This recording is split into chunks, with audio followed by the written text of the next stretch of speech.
There is something I need to ask you before we start. Think of the number of times throughout human history that someone raised a book in the air, a specific book, bound in leather, with thin pages and tightly packed letters, and said to a crowd of kneeling people, "It is written here, God commanded." Think of the number of wars that were justified this way. Think of the number of marriages that were imposed this way. Think of the number of enslavements that were defended this way. Think of the number of women silenced this way.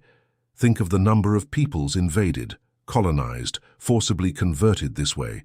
Think of the number of children taught, from the cradle, to fear a hell this way. Think of the number of bonfires lit, of tribunals raised, of gallows erected, of innocents tortured, in the name of what is written here. Now, with all this in mind, I need to ask you a question.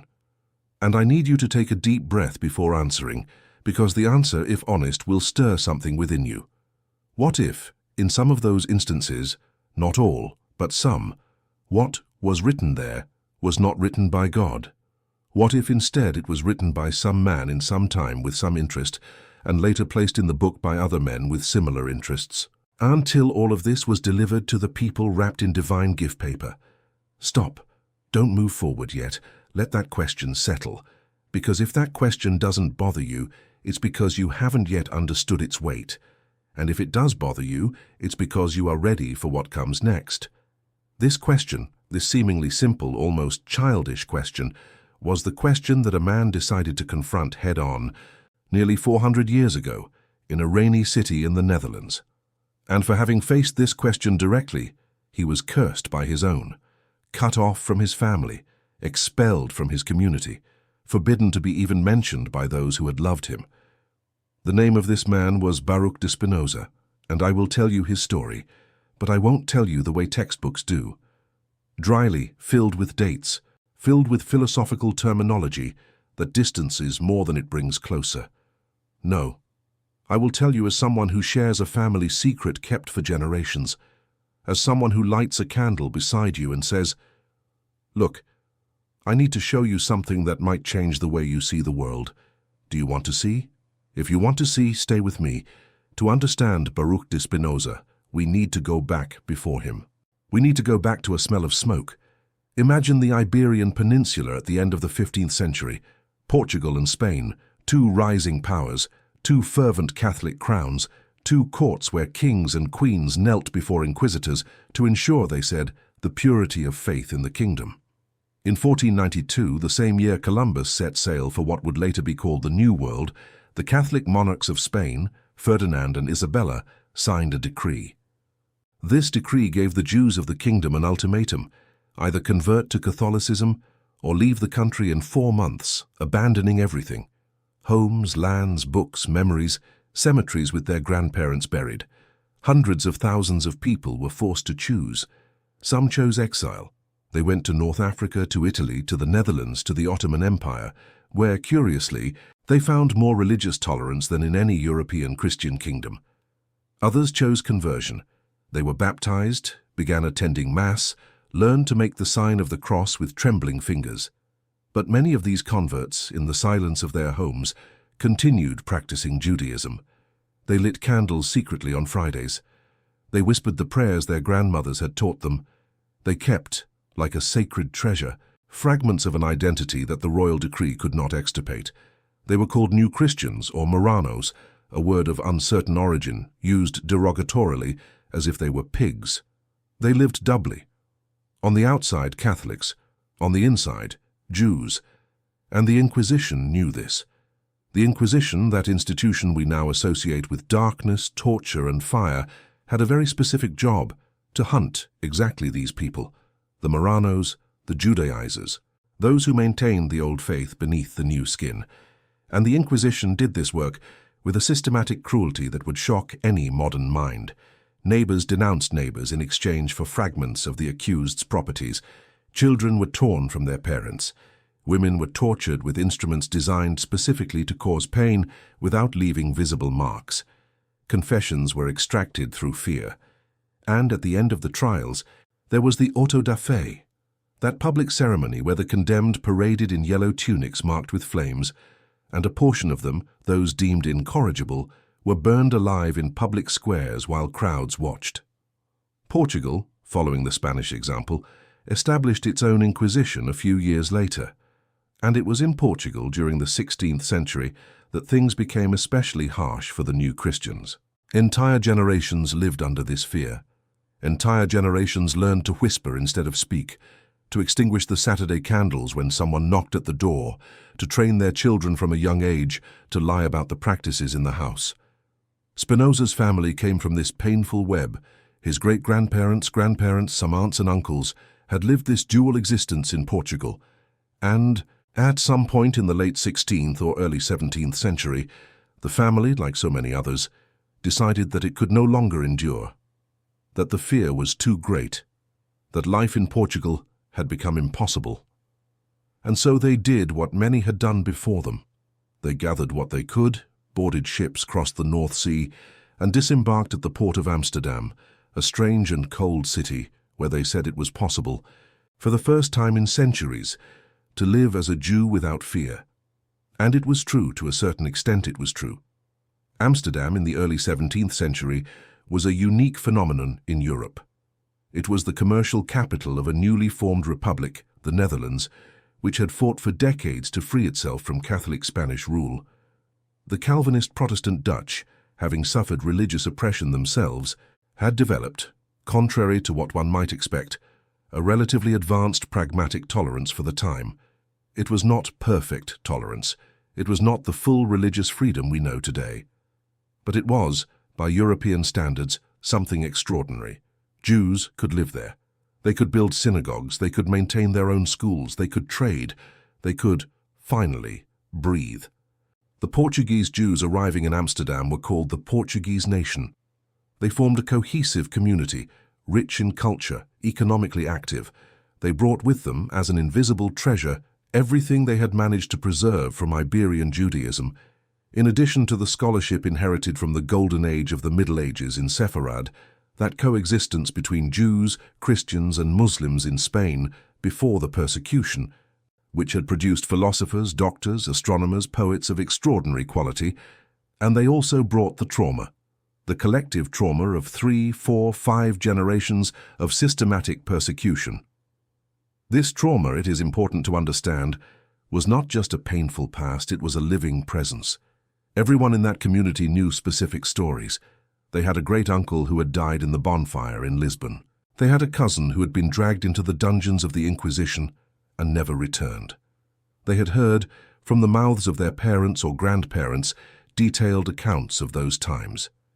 Each family carried within itself a kind of museum of personal horrors, and this museum shaped everything. It shaped the way they educated their children. It shaped the rigidity of religious practices. It shaped the distrust of the outside world. It shaped the insistence on maintaining collective identity at all costs. It is within this environment that on November 24th, 1632, a boy named Baruch was born, son of Miguel de Spinoza, a merchant of moderate prosperity who imported dried fruits and products from North Africa, and of Hannah Deborah, Miguel's second wife, who came from a Portuguese family as well. The house was located on a small street in the Jewish quarter, in one of those typical Amsterdam buildings, tall, narrow, with facades leaning forward, with large windows that let in the little light of the Dutch winter. Baruch had siblings, an older brother, Isaac, who died young, a sister, Miriam, a younger brother, Gabriel, and Rebecca, a half-sister from his father's first marriage. It was a full house, as houses were at the time, with relatives from both sides visiting constantly, with business partners of the father coming by to discuss business, with servants and helpers coming and going. But this full house began to empty early. Baruch's mother, Hannah Deborah, died when he was only 6 years old. We do not know exactly from what. The medicine of the time was very limited in diagnoses, but we know that she spent her last days very ill, probably from tuberculosis, the same disease that would kill Baruch himself decades later. This early loss of his mother profoundly marked the boy. Some speculate that the meditative silence that would become the hallmark of the adult philosopher began to form there, in those childhood years without maternal presence. His father married a third time to Esther, a woman who cared for the children with affection, but who would also die relatively young, when Baruch was already in his adolescence, and Miguel himself, the philosopher's father, would die in 1654, leaving Baruch at 22 as the head of the family amidst a series of inheritance disputes with his half-sister Rebecca, disputes that Baruch, already beginning to develop an indifference towards material things that would mark his adult life, resolved in a surprising way, conceding to his sister almost everything that legally belonged to him. But we are getting ahead of the story. Let's go back to the boy. The boy Baruch entered, at the age of 7, Exile, the religious school of the Portuguese Jewish community in Amsterdam. It was a school of the highest level by the standards of the time. There, children learned Hebrew in the early years, then moved on to the study of the Torah, then to the Talmud, then to the great medieval commentators, Rashi, Maimonides, Ibn Ezra, Abravanel. It was a dense, sophisticated curriculum designed to train rabbis and religious leaders. Baruch stood out there from an early age. Teachers reported in surviving documents the extraordinary ease the boy had with languages, his prodigious memory, his ability to argue with students several years older. There was growing expectation around him. He was going to be someone important.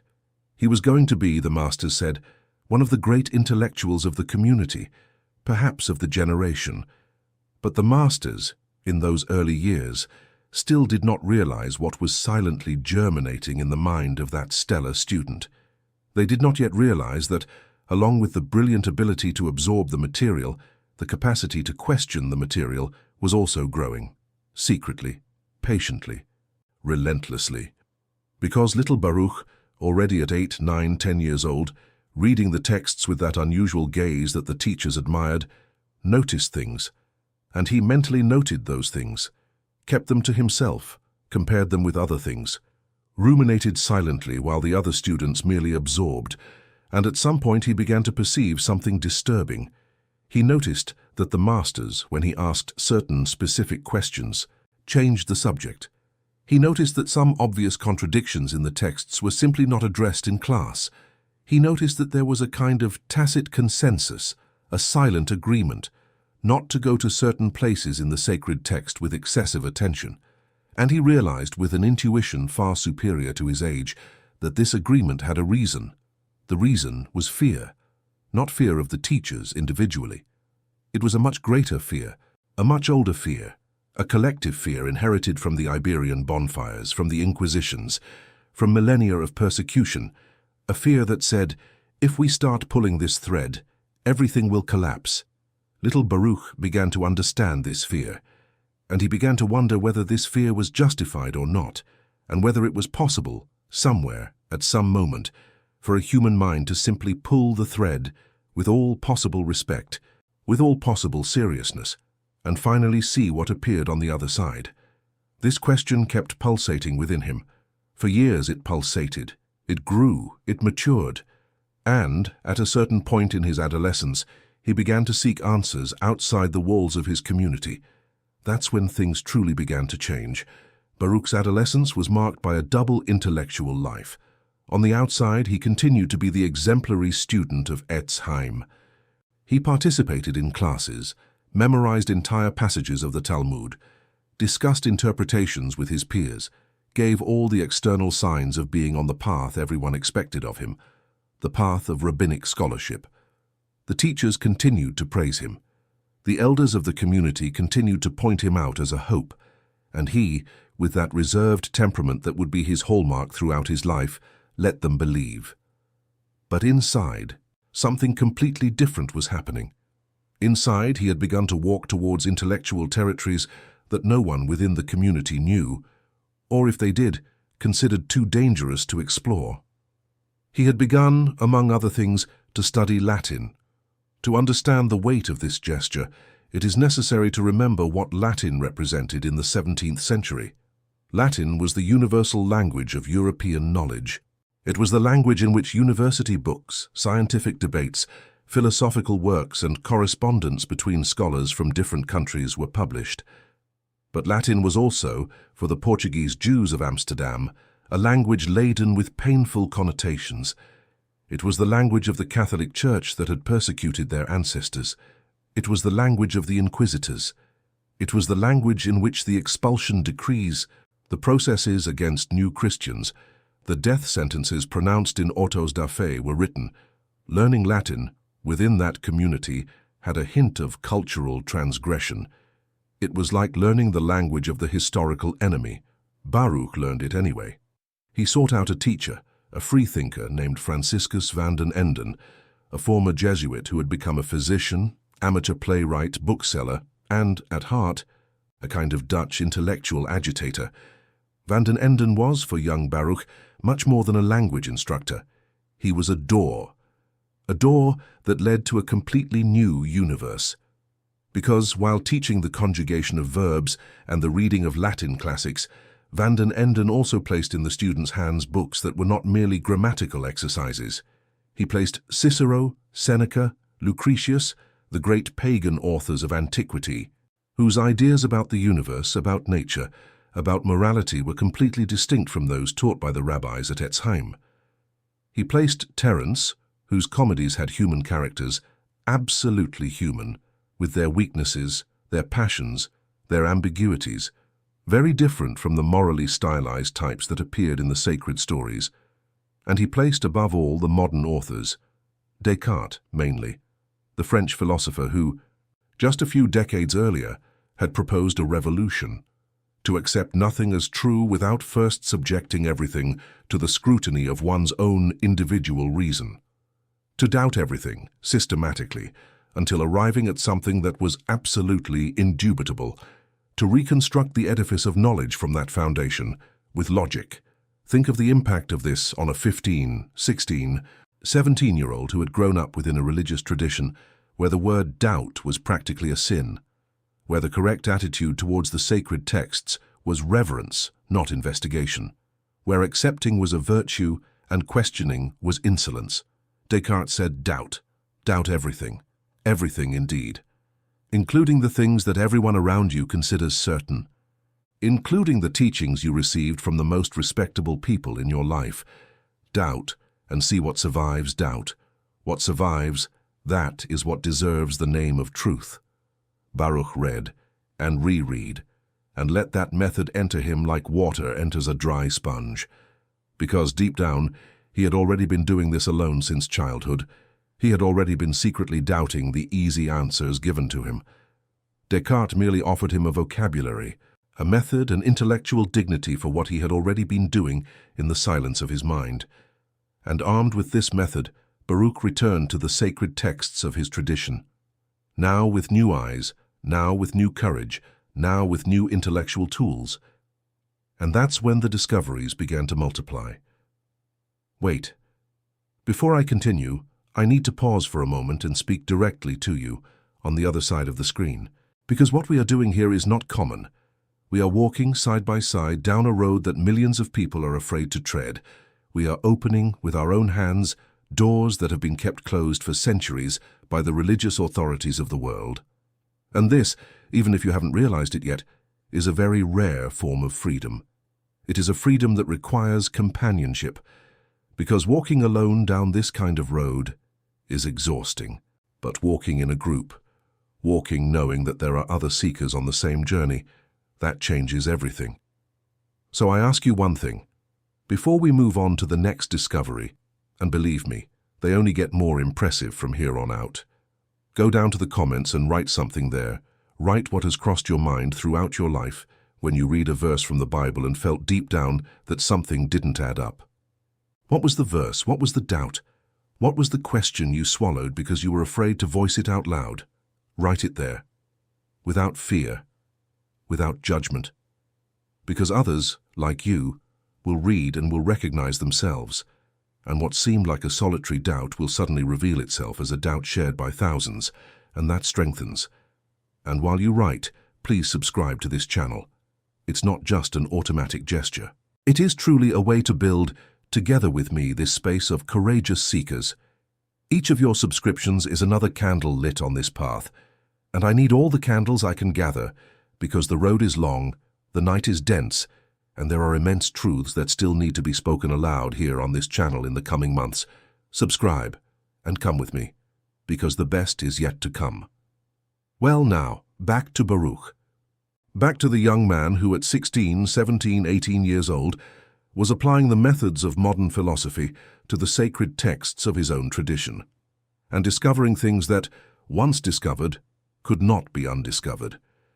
The first major discovery had to do with the Pentateuch, the 5 books that everyone attributes to Moses: Genesis, Exodus, Leviticus, Numbers, and Deuteronomy. The rabbinic tradition said, and by the way, the Christian tradition of the time said exactly the same thing, that Moses had written these 5 books, dictated by God, according to some, inspired by God, according to others, but in any case, the physical hand that wrote was the hand of Moses. That's how everyone taught, that's how everyone repeated. Baruch began to examine this claim, and the first thing he noticed, as any attentive reader of Deuteronomy notices when paying attention, is the following. In the final chapters of Deuteronomy, the text describes the death of Moses.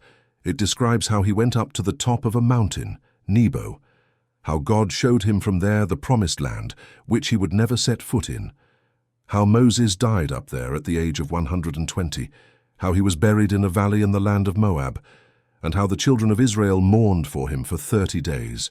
And then comes the most intriguing sentence of all. Until this day no one knows where his grave is. Baruch read this sentence once, read it again. He kept staring at it. Until this day.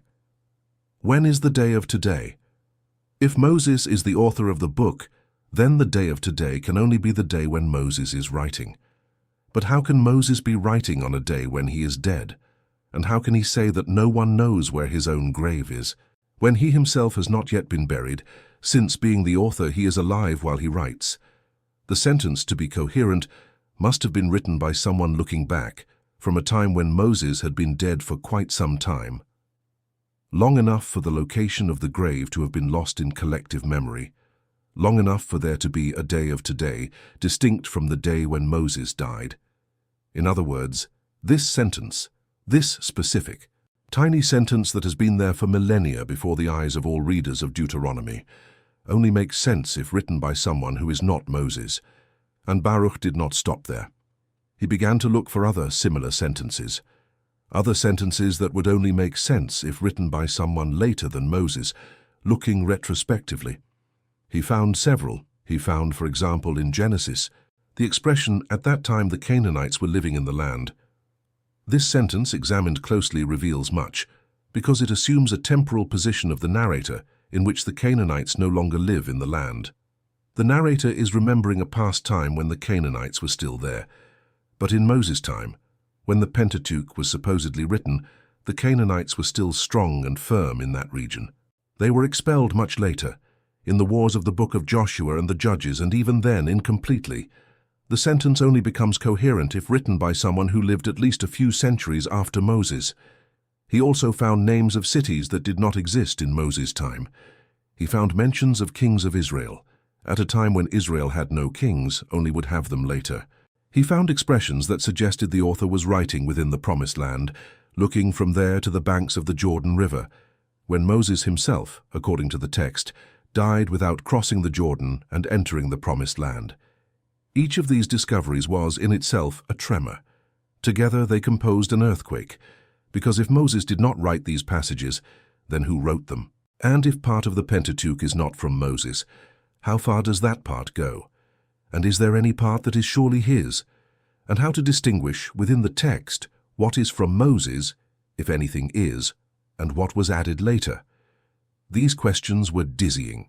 They were questions that threatened to dissolve the very notion of direct divine authorship of the text, because if the Pentateuch has multiple hands, multiple eras, multiple stitches, then it is above all a historical work, and therefore subject to the contingencies, interests, biases of each of the hands that contributed to it. Baruch began to take notes. He noted everything.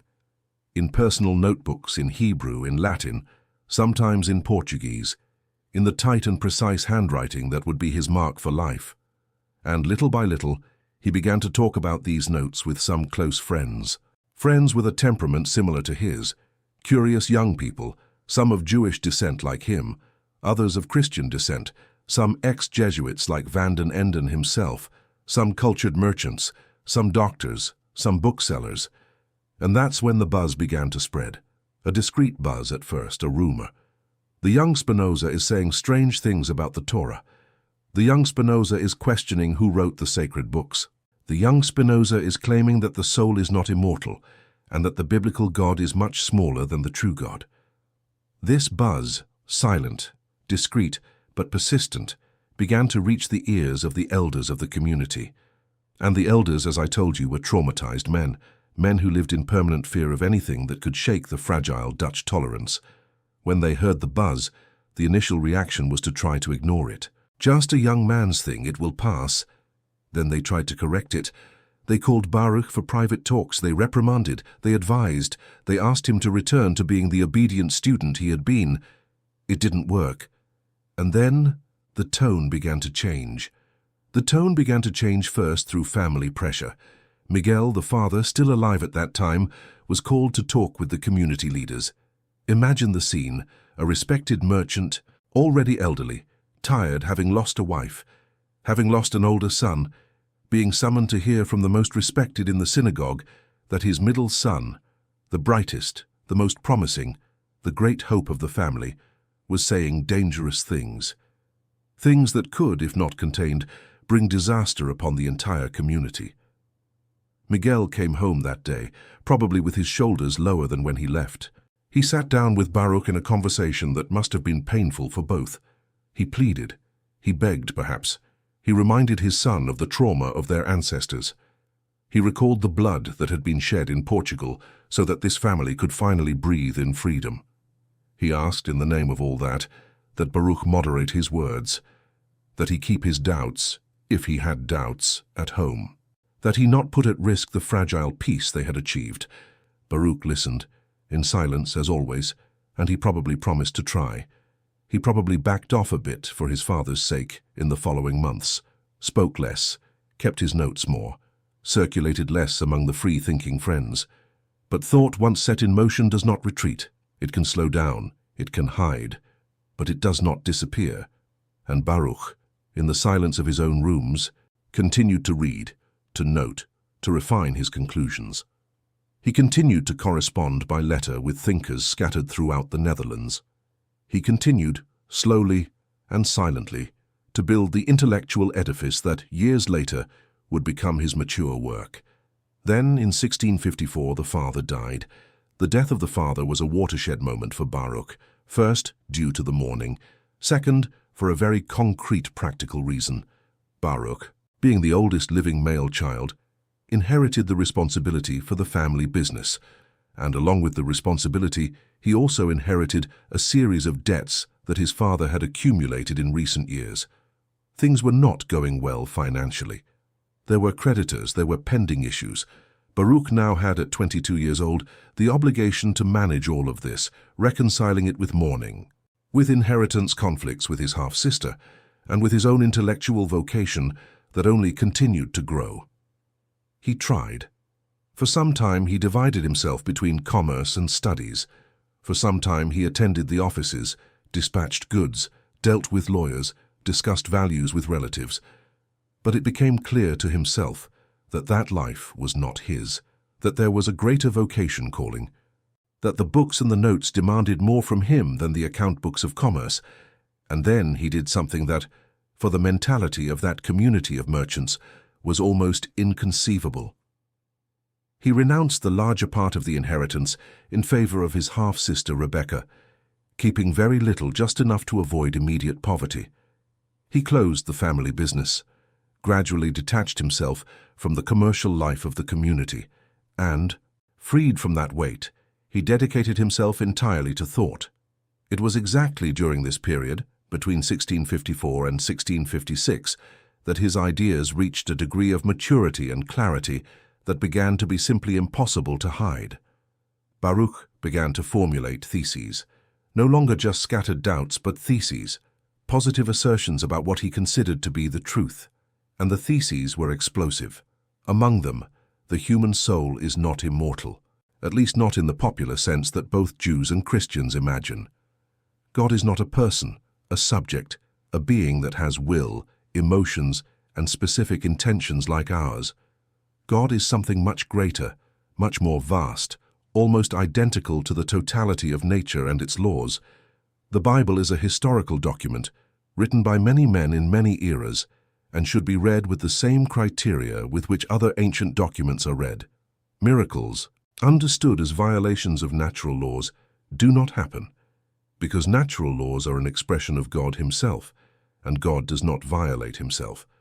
The prophets were not transparent channels of the divine voice, but men endowed with particularly vivid imagination, who lived within the specific cultural limitations of their times. Each of these theses alone would already be cause for scandal. Together, they composed a complete theological revolution, and these theses began to leak. Friends commented to friends. Van den Enden's students mentioned, in their own circles, what their colleague Baruch had been saying. Booksellers in the city heard, in counter-conversations, references to the young Spinoza who thinks unusual things. In no time, the entire Jewish neighborhood knew, and through it, the entire Portuguese Jewish community of Amsterdam. The elders gathered, they deliberated, they decided it was time for a harsher intervention. They summoned Baruch, no longer for paternal conversations, for formal conversations, for confrontations with evidence. Baruch appeared, and as always listened in silence.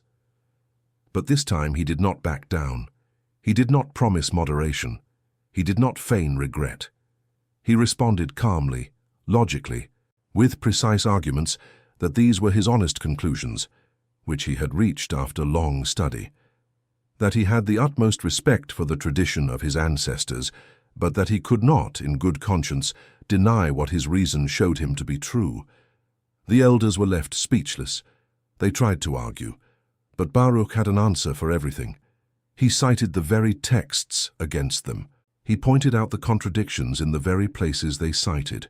He asked questions they could not answer, and he did all this with a low, almost timid voice, without aggression, without arrogance, which made everything even more disturbing because it left no room to accuse him of speaking out of passion or teenage rebellion. He was speaking out of conviction, out of intellectual honesty, and that was unbeatable in debate. When they realized that the arguments were not working, the elders tried another tactic: blackmail. According to reports from the time, recorded by people who knew Baruch personally, he was offered an annual pension, a considerable amount, 1,000 florins a year or something like that, in exchange for a single condition: that he continue to attend the synagogue publicly, that he maintain the appearances of religious conformity, and that he keep his heretical ideas to himself in absolute silence. Can you imagine the size of the offer? 1,000 florins a year, at a time when a skilled craftsman earned much less than that. It was essentially an offer of lifelong financial security.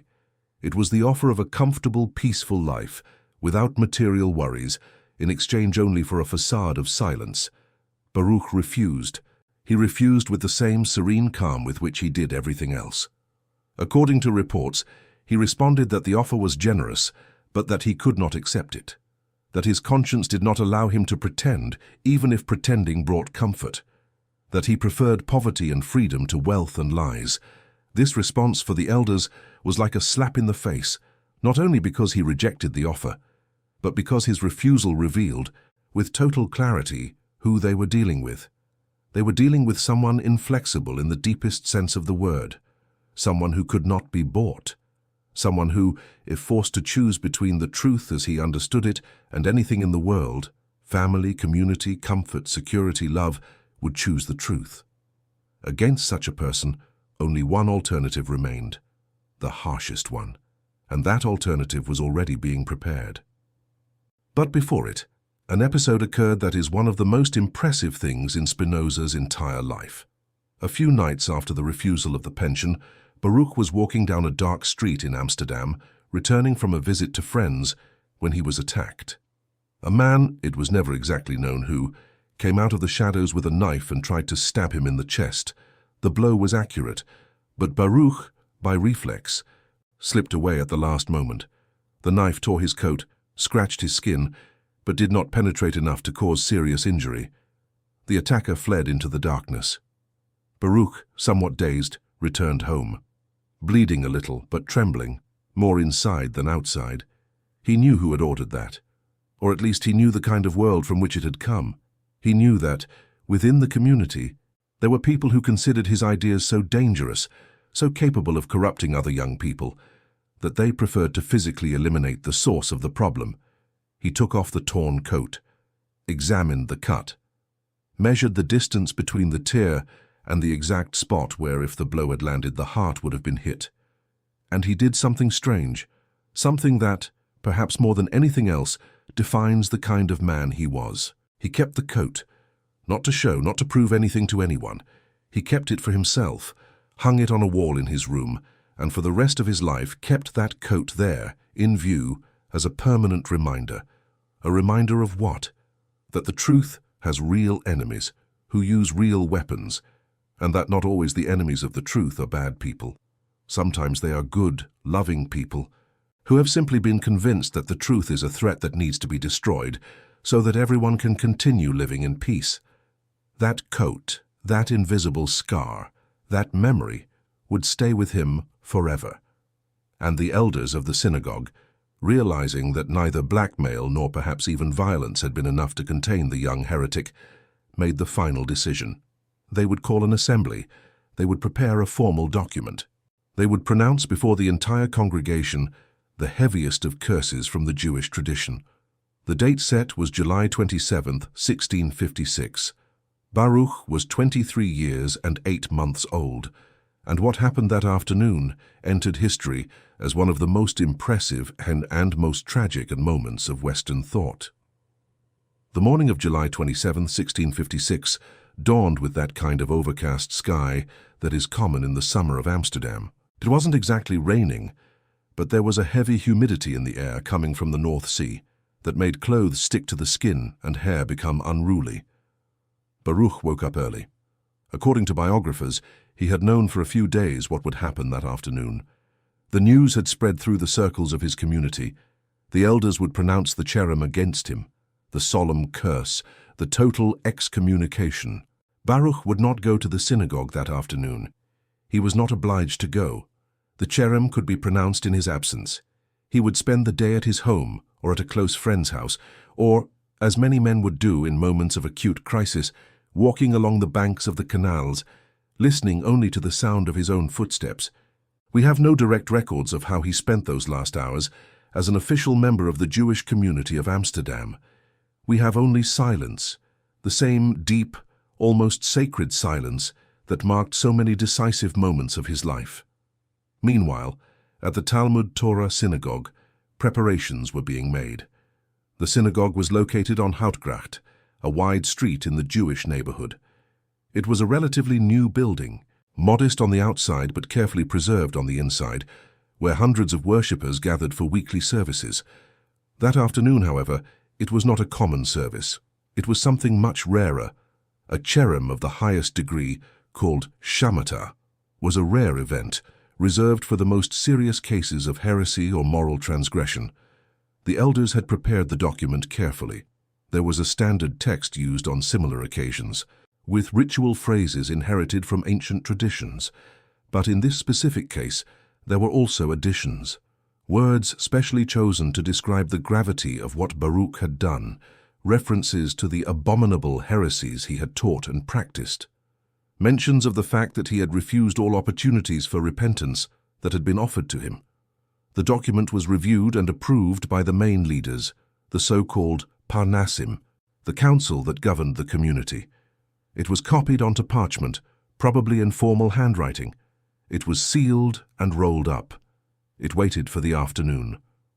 When the time came, late afternoon by custom after the evening service, the faithful were summoned. Attendance was not mandatory, but the news that a serious cherem would be pronounced attracted a large crowd. The benches of the synagogue filled up, men of all ages, some bringing their teenage children to witness and learn, women observing from the upper gallery reserved for them, all in a kind of tense silence, sensing that something heavy was about to fall upon the neighborhood. The Shazan, the official cantor, ascended to the pulpit. Beside him, the main elders with their ritual garments. Behind, the members of the council. The Ark of the Torah was opened. The sacred scrolls, adorned with silver crowns and embroidered mantles, were exposed to the eyes of the congregation. A gesture that increased the solemnity of the moment, indicating that what would be pronounced was done before the very Torah, before God himself. Candles were lit, black candles according to some traditional descriptions of these rituals, although the exact details of Spinoza's cherem have been lost. Candles that, throughout the reading of the sentence, would be extinguished one by one, symbolizing with each extinguished light another bond cut between the excommunicated and the community. And the Shazan began to read. He started with the ritual opening words, invoking the authority of angels, saints, and heavenly courts. Then he entered into the identification of the accused by full name. Then he listed the heresies for which he was being condemned, in a generic way without going into specific details, because naming the ideas would already, in itself, spread them. Then came the heaviest part, the curse itself. The text of this curse has survived, and even today, almost 4 centuries later, it causes a chill when read. Let me present to you some of the passages, translated from the original Portuguese in which it was written, because remember, the community was Portuguese and the cherem was pronounced in that language. By the sentence of the angels and the words of the saints, we excommunicate, expel, curse, and execrate Baruch de Spinoza. With the consent of the Holy Blessed be He, and with the consent of this entire holy congregation, before these sacred books of the 613 mitzvot that are written in them, excommunicating him with the excommunication with which Joshua excommunicated Jericho, with the curse with which Elisha cursed the boys, and with all the curses that are written in the law. Cursed be he by day, and cursed be he by night. Cursed be he when lying down, and cursed be he when rising up. Cursed be he when entering, and cursed be he when leaving. The Lord will not forgive him. The fury and zeal of the Lord will burn against this man, and all the curses that are written in the book of the law will rest upon him, and the Lord will blot out his name from under heaven. And the Lord will separate him for evil from all the tribes of Israel, with all the curses of the covenant that are written in the book of this law. But you, who cling to the Lord your God, are alive today, all of you. We warn that no one shall speak to him either by mouth or in writing, nor do him any favor, nor be under the same roof with him, nor approach him within 4 cubits, nor read any paper made or written by him. As the words were pronounced one after another, the candles were being extinguished, and each extinguished candle was a material metaphor for the cut. Gradually, the synagogue was sinking into a ceremonial semi-darkness, and the voice of the Shazan continued, firm, resonating against the stone walls, describing the curses that should fall upon the young philosopher. Imagine, on the other side of the city, Baruch. We do not know where he was, but we can imagine, perhaps in a rented room, perhaps at a friend's house, perhaps, who knows, walking along the silent banks of a canal, watching the boats go by, while a few blocks away, his name was being cursed before all his people. He knew what was happening. Even without being physically present, he was present. Each word spoken in that synagogue somehow reached his consciousness. Each extinguished candle was also extinguished within him. Each severed bond was a nerve torn out. And yet, according to all reports from those who knew him, Baruch received the news without any emotional explosion. Pierre Bayle, a French philosopher from the late 17th century, who wrote one of the first important biographies of Spinoza, recorded that the young man, upon officially learning of his excommunication, would have said only one calm, almost amused phrase. That does not compel me to do anything I was not already willing to do of my own accord. In other words, the community thinks it is punishing me by distancing me. But I was already distancing myself naturally, because I no longer belong intellectually to that world. The excommunication merely makes official a separation that was already real inside. There is, in that phrase, an impressive serenity, but also, for those who pay attention, an immense sadness, because the serenity of someone receiving such a sentence without being shaken is not a cheap serenity, It is the serenity of someone who has already gone through the pain of that separation many times. It is the serenity of someone who has already cried all that they had to cry in silence, in the solitude of the previous nights, and has come out the other side with a kind of hard, almost stoic peace. Baruch left that day formally alone in the world. He was no longer a son of his community. He was no longer a member of his synagogue. He was no longer, in the eyes of his former acquaintances, even a man who existed. He was now a ghostly presence, a name that was not spoken, a figure that, if seen on the street, should be avoided as one would avoid a contaminated area. For some time he remained in Amsterdam, but each passing day in the city became more difficult. Old friends turned their faces away in the streets. Relatives did not greet him. Shopkeepers in the community refused to sell to him. Even his older sister, Rebecca, with whom he had had that inheritance conflict, completely avoided him. And worse than everything, there was the invisible weight of the curse itself. Even for someone like Baruch, who did not believe in the supernatural power of that kind of ritual, there was the psychological effect of knowing that, in the minds of hundreds of people who had known and loved him, he was now officially cursed. That these people, when they thought of him, would think of him as a damned man. That mothers would point to him, if they saw him on the street, and say to their children, "That one there has been cursed, do not go near him." This profound social isolation, this civil death in the very heart of a city where he had been born, grown up, studied, loved and became unsustainable. At some point in the following year or the year after, Baruch made the decision to move, not far at first, just to another part of Amsterdam, outside the Jewish neighborhood, then, a few years later, to a small town called Rijnsburg near Leiden, then to Voorburg near The Hague, and finally to The Hague itself, where he would die. Each move was an attempt to find a space where he could breathe, where he could think without the invisible weight of the averted gazes.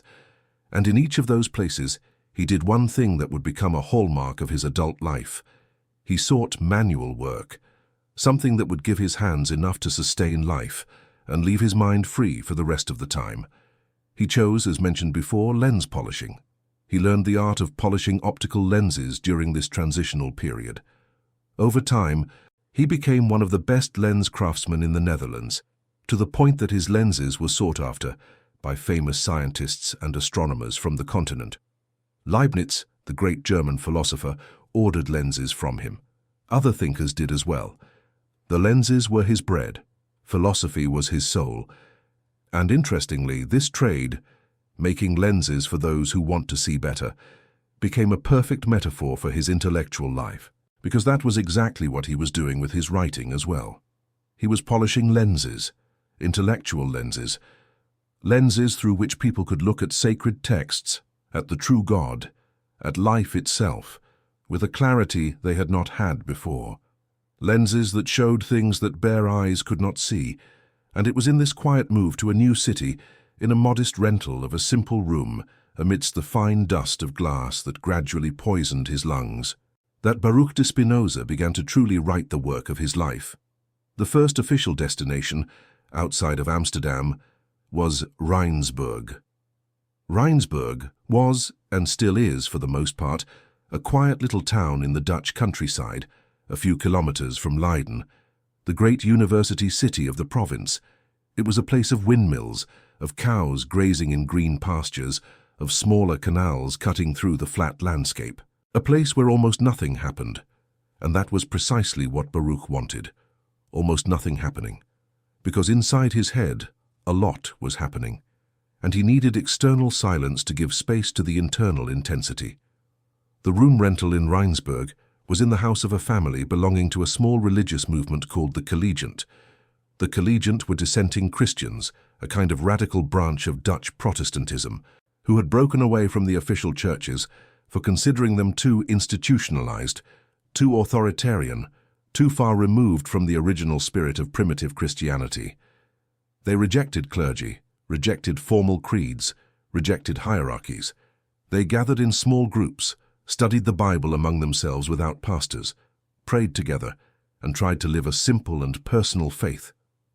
It is interesting to note that, although they did not share all of Spinoza's conclusions, especially the more radical ones about the nature of God and the Bible, The collegiate were naturally sympathetic to anyone who had been persecuted by religious authorities, because they themselves were considered dissenters, because they themselves valued freedom of conscience above institutional conformity, and for that reason, they welcomed the young excommunicated Jewish philosopher without demanding any conversion, any declaration of faith, any religious concession from him.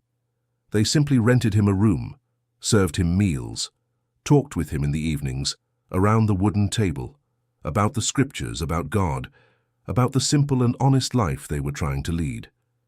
For Baruch, after the trauma of the cherem and the exile from his people, that was a balm. He found there for the first time after a long time a kind of community that did not judge him, simple people with broad hearts, willing to live with a man whose ideas they did not always fully understand, but whose dignity they recognized. The little room in Rheinsberg became his first true refuge as an adult thinker. It was small, modest even, with a bed, a table, a rudimentary bookshelf, a workbench where he polished lenses. But it was, above all, his.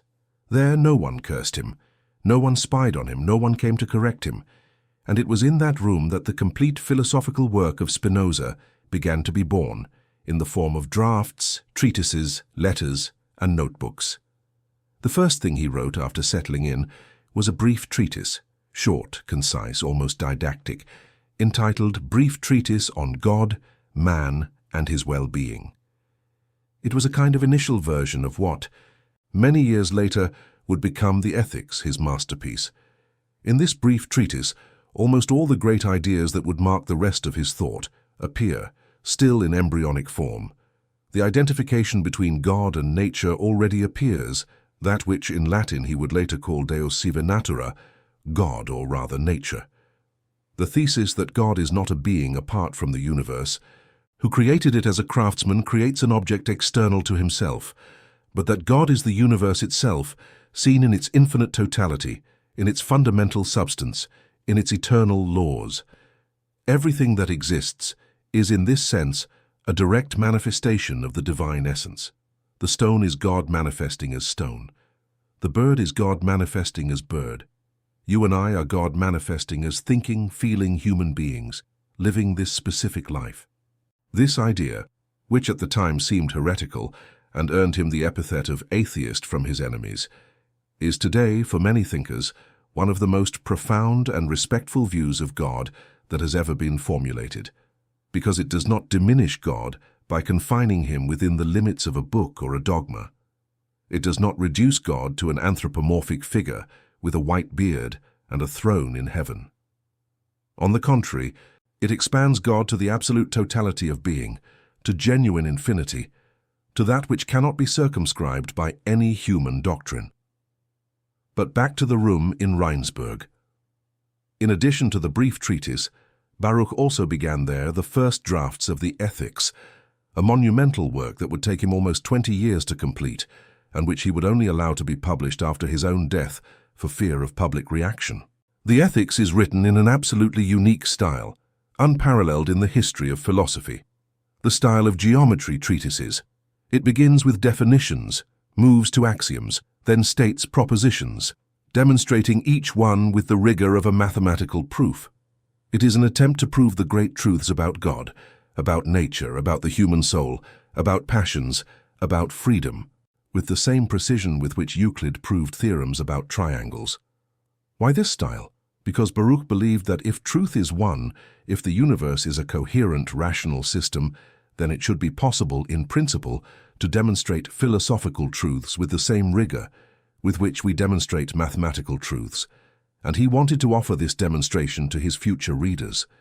He wanted to convince them not through rhetoric, not through emotion, not through the authority of sacred citations, but through the pure, irrefutable force of logic.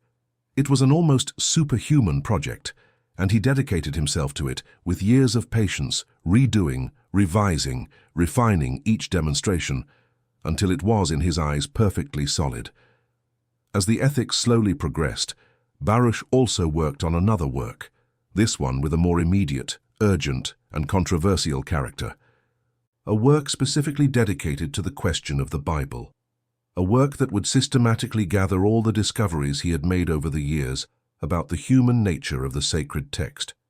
The name of this work was Theological Political Treatise, and it was the publication of this work in 1670, a few years after the period in Rheinsberg, that would, once and for all, make Spinoza's name known and feared throughout Europe. But before we get there, we need to understand how his life evolved during those intervening years, how he gradually built a network of friendships and correspondence that would make his isolation less absolute, how he became, despite poverty and official marginalization, a respected figure in certain selected circles of European intellectuality, because, contrary to what one might imagine, Spinoza did not live his post-Cherem years in absolute solitude, quite the opposite. He developed, through letters and sporadic visits, deep relationships with some of the most important thinkers of his time. One of these friendships, perhaps the most intellectually fruitful, was with Henry Oldenburg, a German naturalized Englishman who was secretary of the Royal Society, the first great modern scientific society in the world, founded in London. Oldenburg corresponded with scientists from all over Europe, exchanging information about experiments, theories, discoveries, and around 1661 he began to correspond with Spinoza as well, after a visit he made to him in Rheinsberg. The letters between the two, which fortunately survived, are a treasure. They show Spinoza discussing themes of philosophy, theology, natural science, politics, with a depth and originality that impressed his English correspondent. Oldenburg, in turn, gradually spread the name of the Jewish philosopher among the intellectuals of the Royal Society. Robert Boyle, the great chemist, read Spinoza through these letters. Isaac Newton, a few years later, would come into contact with his ideas. Another important friendship was with Christian Huygens, one of the greatest Dutch scientists of all time, responsible for fundamental discoveries in astronomy and optics. Huygens and Spinoza met through the work with lenses, because remember, it was Spinoza's manual trade. Huygens was impressed not only with the quality of the lenses the philosopher produced, but also with the depth of his reflections on optics and science in general. And there was the close circle in Rheinsberg and later in Voorburg and The Hague. Friends like Simon Houston de Vries, a young Dutch merchant from a wealthy family, who became one of Spinoza's most dedicated disciples and who, upon dying young, wanted to leave him a fortune, an offer that Spinoza refused with his usual indifference to material things, accepting only a modest pension sufficient for subsistence. Friends like Lodewijk Meyer, a physician and poet, who would be one of the posthumous editors of his works. Friends like Jarig Gelles, a former merchant turned contemplative, who would write the preface to the first edition of the philosopher's complete works.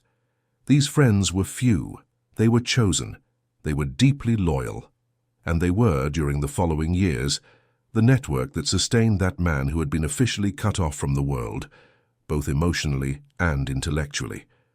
Through these people, Baruch regained a kind of alternative community, a community no longer defined by blood or religious tradition, but by affinity of spirit, a small community, but of extraordinary human quality.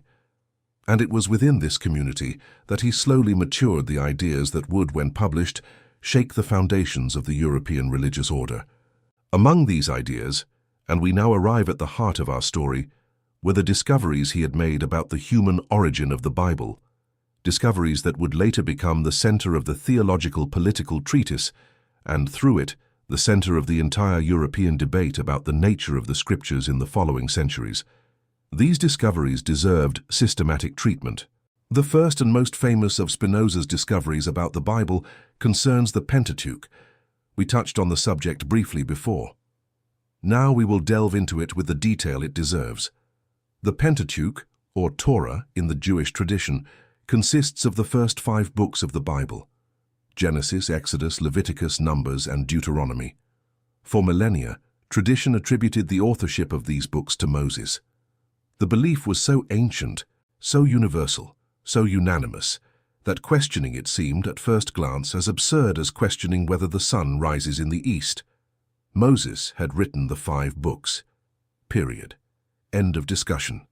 There was, it is true, a small rabbinic tradition that admitted that the last verses of Deuteronomy, specifically those describing the death of Moses himself, had been added by Joshua, his successor. This small concession was made for obvious reasons. There was no way to deny that a man cannot describe his own burial, but aside from this minimal exception, everything else was considered a direct work of the prophet. Spinoza looked at this tradition, recognized its weight, but decided to subject it to the test of his own careful reading. And as he read, he began to list problems that could not be resolved with the simple concession of some verses were added later. Problems that suggested, in fact, that vast portions of the Pentateuch could not have been written by Moses. The first group of problems was that of temporal expressions. Consider the verse from Genesis that speaks of the region where Abraham lived. And the Canaanites were then in the land. The key word here is then. This word only makes sense if the author writes at a time when the Canaanites are no longer in the land. Otherwise, it would be redundant to say that they then were.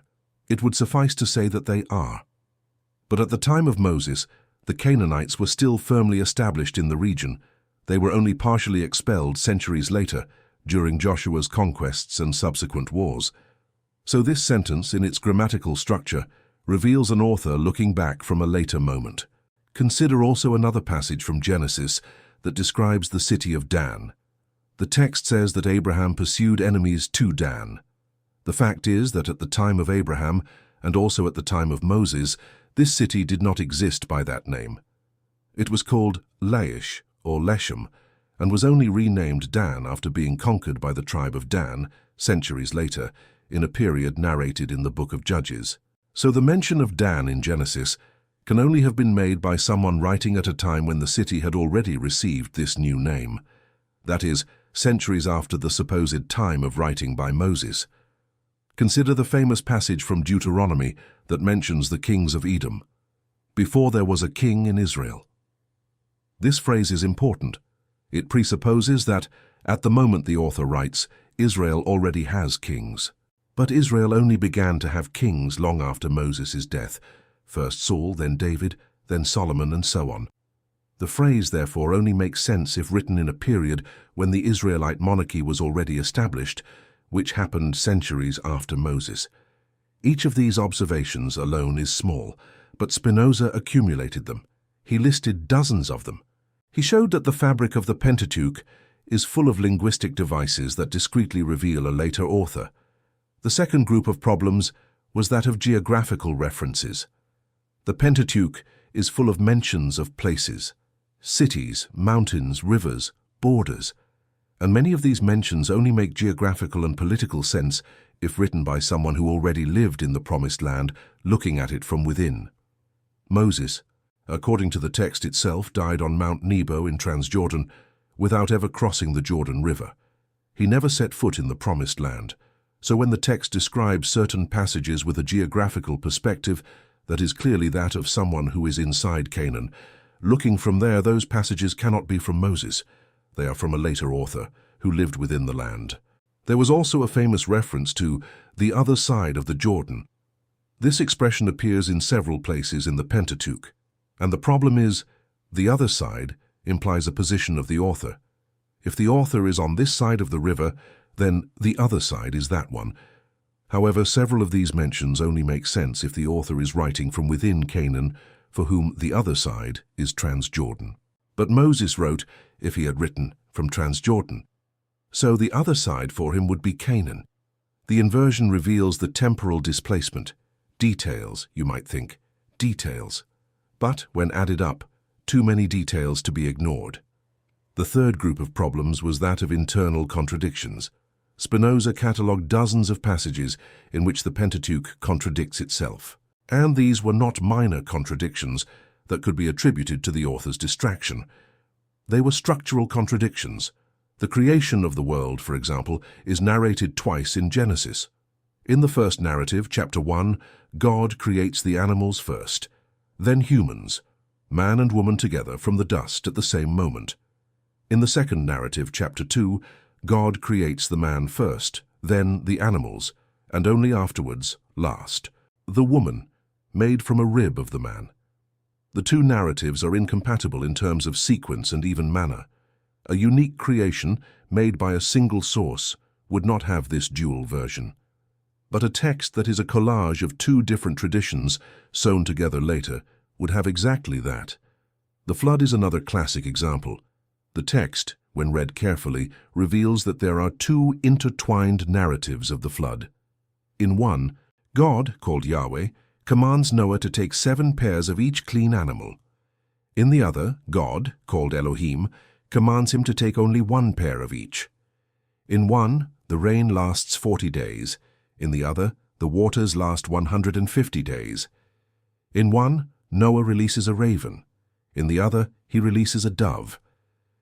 The details, when aligned, show that we indeed have two different stories that were stitched together by a later editor, who preferred to preserve both versions, even at the cost of inconsistencies rather than discard one. Spinoza catalogued these duplications. He showed that they were systematic, that they were not isolated errors, but a pattern. The Pentateuch is clearly a composite work, an assembly of different sources with different styles, different vocabularies, slightly different theologies.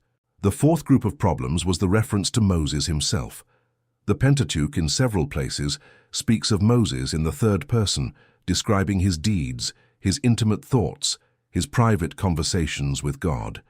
It is as if an external narrator were recounting Moses' life. There are even statements about Moses' character that seem strange if made by Moses himself. The most famous case is the verse from Numbers.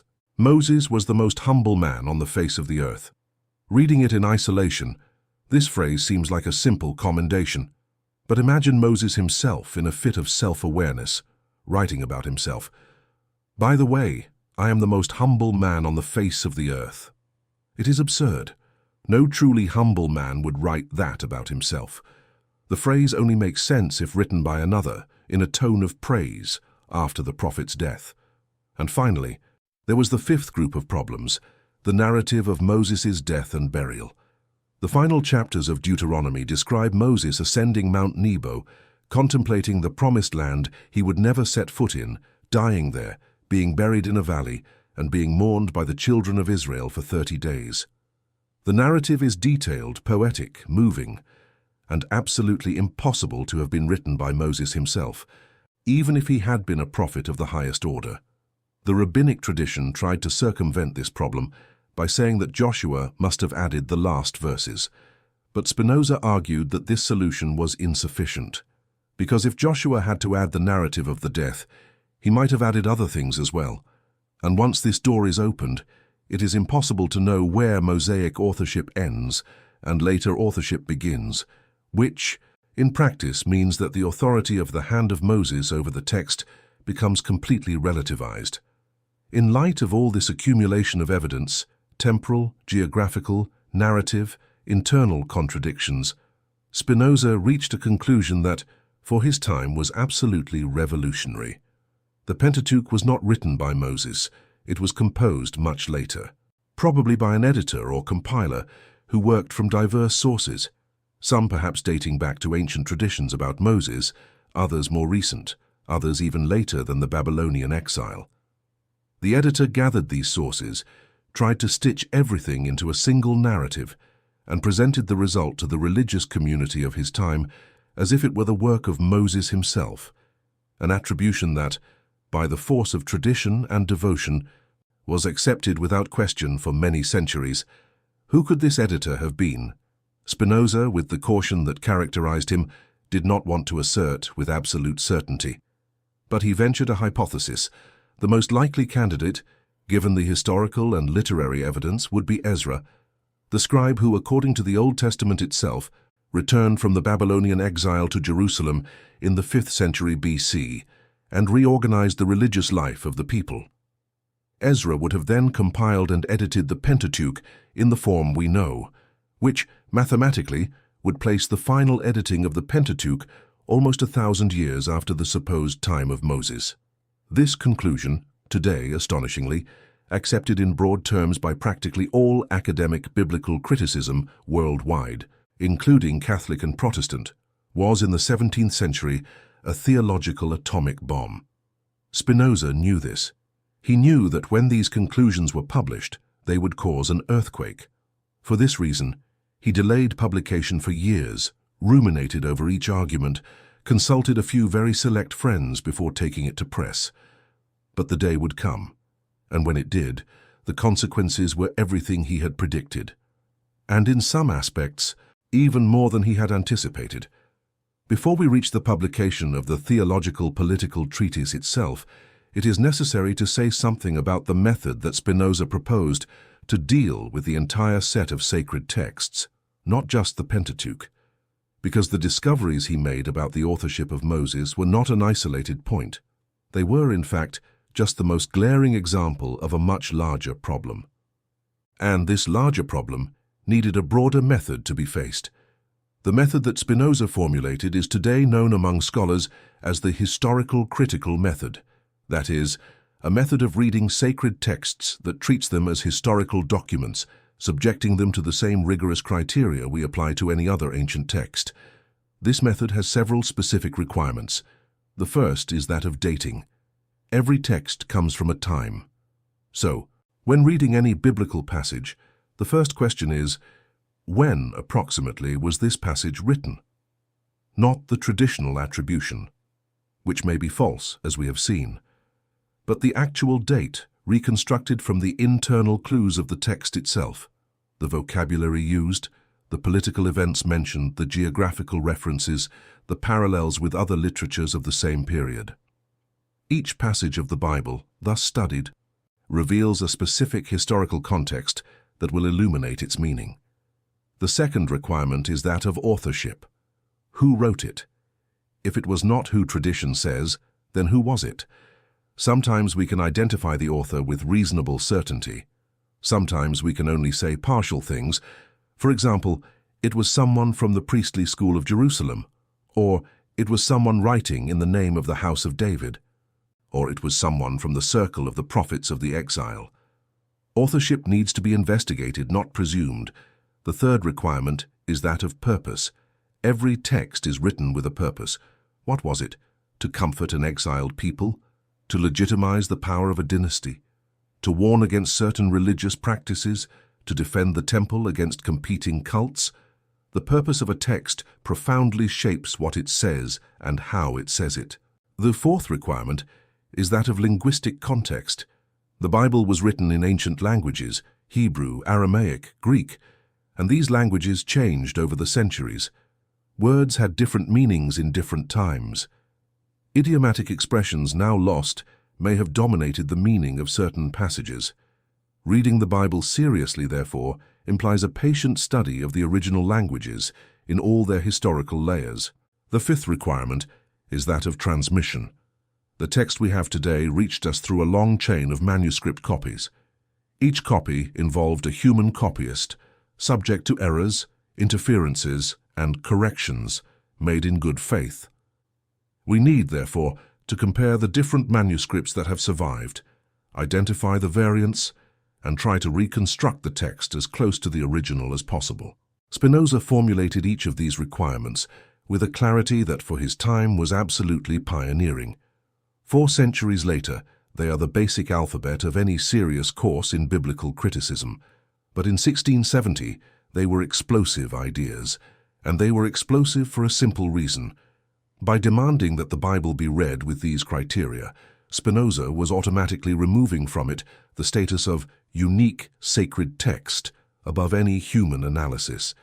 He was placing the Bible on the same level, in terms of reading method, not in terms of spiritual value, as other great documents of humanity. He was saying, read the Bible as you would read any ancient book. After that, if you wish, you can attribute to it whatever spiritual value you want.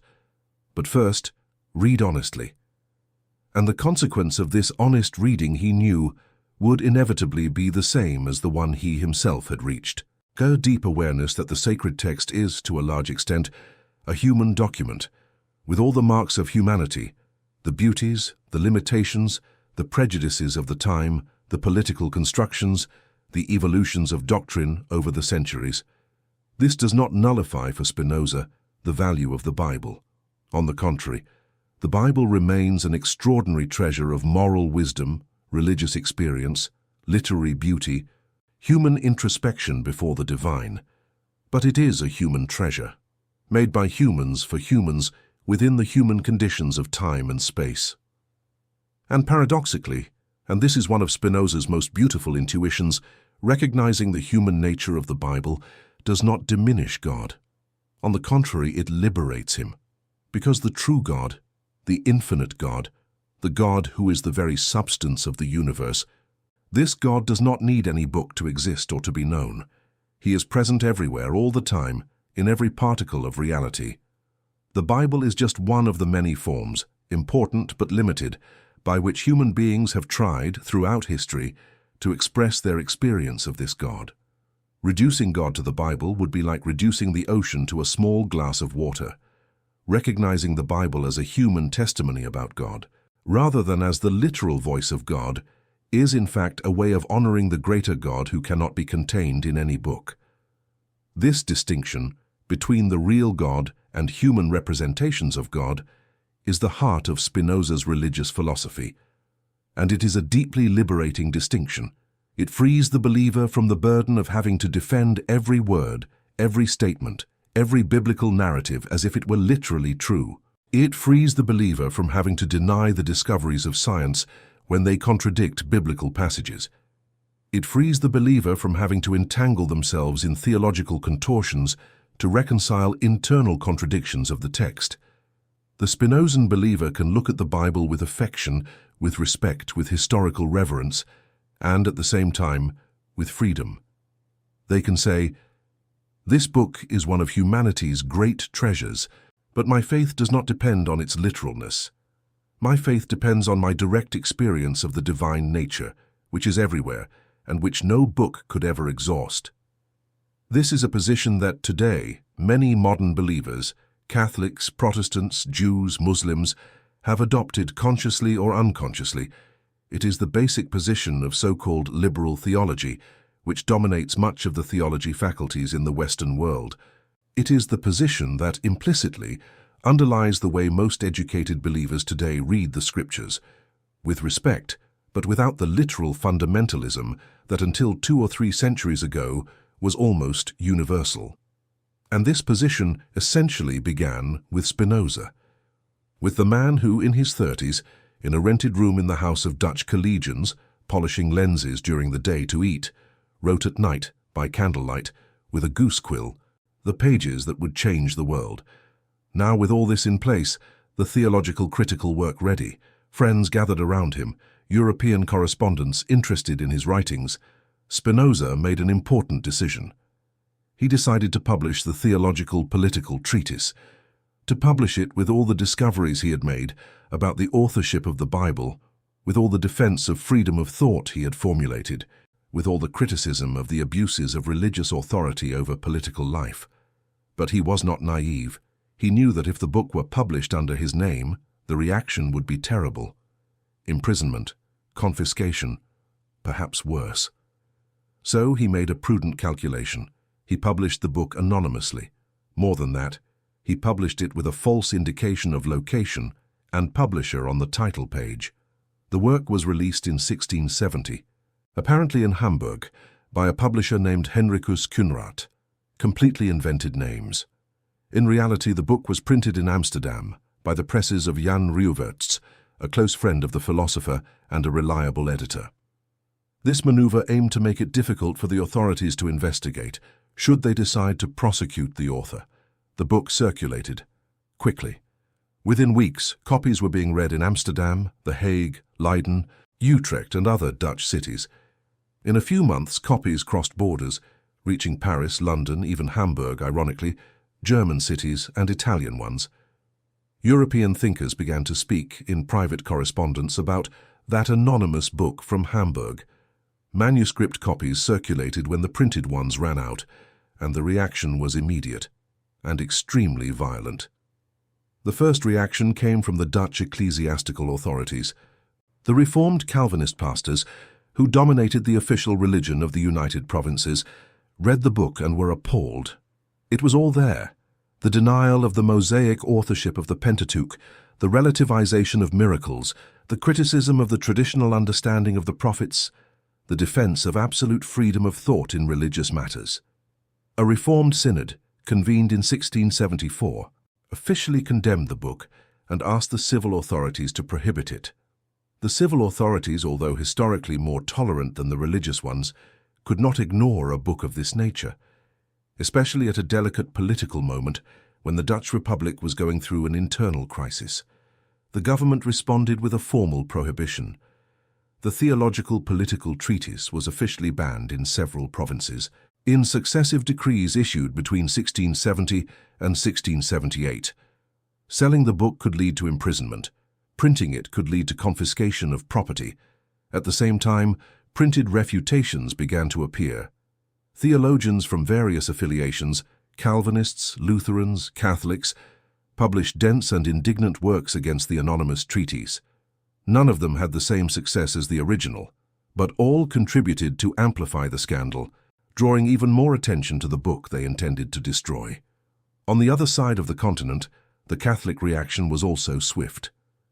In 1679, just a few years after publication, the treatise was placed on the Index Librorum Prohibitorum, the official list of books prohibited by the Roman Catholic Church, maintained by the Congregation of the Holy Office, the direct heir of the Old Inquisition. Being on the index meant that no Catholic could, under penalty of grave sin, read, possess, print, or distribute the work. It would remain on the list for centuries. It would only be removed when the index itself was abolished in 1966. Soon it became known, despite the anonymity, who the author of the book was. The European intellectual world was small. Spinoza's friends, however discreet, could not keep the secret for long. In a few years, everyone interested in philosophy knew. The author was that excommunicated Jew from Amsterdam, now residing in The Hague, who made a living polishing lenses. His name began to be pronounced with a mix of horror and fascination throughout the thinking Europe. Some, few, saw him as a courageous genius, a liberator of thought. The vast majority, however, saw him as a blasphemer, a heretic, a public enemy of religion and social order.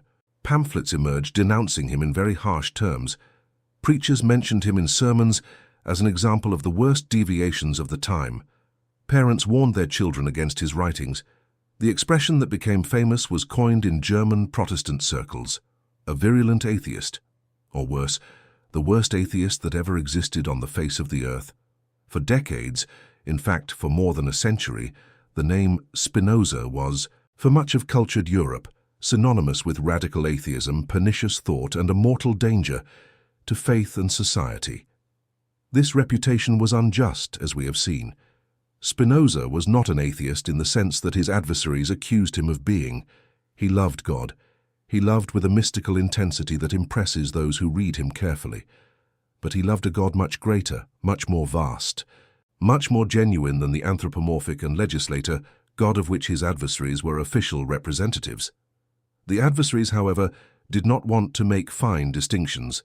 They wanted to symbolically destroy the philosopher, since they could not catch him physically.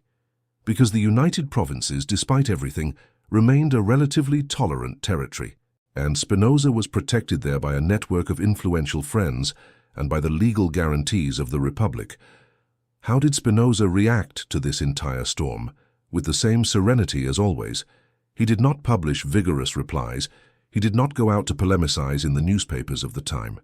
He continued in his modest home in The Hague, polishing lenses during the day, writing at night, conversing with the friends who visited him. He prepared, in those years, the final version of the Ethics, which he already knew he would never publish in his lifetime. He began to write a political treatise, which remained unfinished due to his death. He received famous visitors. Leibniz visited him in 1676, a historically significant visit, because it likely influenced aspects of the German philosopher's thought, although he later, to protect himself from Spinoza's toxic reputation, publicly minimized the influence received. Other intellectuals also came in discreet pilgrimages to personally meet the author of the forbidden book. He declined a formal offer of a chair at the University of Heidelberg, made by the Elector Palatine himself, one of the most prestigious academic positions in Europe at the time. He declined because the invitation came with a condition, that he not disturb the established religion with his writings. Spinoza replied, in a model letter of dignity, that he could not accept that condition, as he would not know how far his freedom of expression would go before the limits were violated. He preferred to remain poor and free than rich and watched. In his last years, tuberculosis, the same one that had killed his mother when he was a child, and which had been aggravated by the daily inhalation for 20 years of the microscopic glass dust produced in polishing lenses, consumed his body. He became thinner. He coughed more frequently. Episodes of fatigue became longer. Friends, worried, offered him help. He refused with the usual delicacy almost everything, accepting only the bare minimum. He died on the morning of February 21st, 1677, at the age of 44. He died in a rented room on Pavilionsgracht in The Hague, with only the doctor by his side and the landlord in the adjacent room. There were no children around the bed. He never married, never had a family. There were no siblings. They were estranged from him by the old curse. There was no pomp. There was only the silent serenity of a man who had lived in accordance with what he believed, and who now departed as he had lived, without drama, without complaint, with a kind of tranquil acceptance of the natural order of things. The burial took place on February 25th, in a Christian cemetery in The Hague, since the Jewish cemetery was forbidden to him due to the cherem from more than 20 years earlier, which had never been revoked. The funeral was simple. The closest friends attended, some curious onlookers. The gravestone was modest. Over time, the exact location of the grave was lost, as the bones were eventually removed to a common ossuary, as often happened in old cemeteries when the family burial contract was not renewed. Thus, Spinoza's physical body dissolved into the Dutch earth, in a location that is now impossible to pinpoint. But the work remained. The friends, led by Jarig Jellers, Lodewijk Meyer, Jan Ruwerts and others, gathered the unpublished manuscripts, carefully organized them, and published a few months after his death the volume of posthumous works. There it was, finally, the complete Ethics, a monument of human thought with all 5 of its parts carefully ordered. There was also the unfinished political treatise, the treatise on the reform of the understanding, a Hebrew grammar, and a selection of philosophical letters. The volume was, as expected, immediately banned. It entered the Catholic Index. It was banned in the Netherlands. Editions were burned in various European cities, but it survived, copied and recopied in clandestine editions throughout the following century, secretly read by thinkers of various generations, transmitted as an underground treasure of European intelligence. For almost a century, Spinoza's name remained practically unutterable in respectable circles. He was the abominable atheist, Caius the heretic of heretics. Enlightenment figures like Voltaire referred to him cautiously, privately acknowledging the value of his works, but avoiding citing him in public to not be associated with the poisonous reputation. But, starting in the late 18th century, the tide began to turn. Lessing, the great German writer, shocked the literary world by declaring, shortly before his death in 1780, that he was a Spinozist. Goethe read and reread the Ethics throughout his life, considering it one of the most transformative readings he ever undertook. Novalis, the Romantic poet, called Spinoza the man intoxicated by God. Hegel regarded him as the essential starting point of all modern philosophy. Schleiermacher, the Protestant theologian, sought to integrate Spinozist elements into Christian theology. In the 19th century, the rehabilitation was completed. Spinoza went from dangerous heretic to one of humanity's greatest philosophers. At the turn of the 20th century, Albert Einstein repeatedly declared that he believed in the God of Spinoza, who reveals himself in the ordered harmony of all that exists, a phrase that made the name of the 17th century philosopher familiar to millions of ordinary people. Jorge Luis Borges dedicated extraordinary sonnets to him. Writers, scientists, artists, political thinkers of all trends recognized, throughout the 19th, 20th, and 21st centuries, the immense debt that modern thought owes to that excommunicated lens grinder. And today, almost 4 centuries later, as I speak to you here, Spinoza's discoveries about the human nature of the Bible are basic material in any serious theology school in the world, including, astonishingly, the most traditional Catholic and Protestant faculties. The so-called historical critical approach to the Bible, developed by generations of German, French, English, and American scholars, is essentially the technical and meticulous unfolding of the program that Spinoza alone outlined in the mid-17th century. In this sense, if today you can open the Bible, read a verse, question it freely, compare it with others, think about the historical context in which it was written, admit that different books were composed by different authors at different times, if you can do all this without fearing being imprisoned, burned, or cursed, it is because Baruch de Spinoza paid, 4 centuries ago, the price for that freedom to exist. He paid with family, with community, with youth, with health, with material comfort, with posthumous reputation for generations. We inherit this freedom, often without even knowing where it came from, without even knowing the name of the one who won it for us. And that is why, because we inherit something so precious, it is worth so much, now that we have freedom, to use that freedom seriously, to use it to read, to think, to question with intellectual honesty and with respect for tradition at the same time, to use it to love God in a way that Spinoza himself loved, a pure love without idols, without coercive intermediaries, without the need to deny reason to maintain faith. This love exists. This love is possible.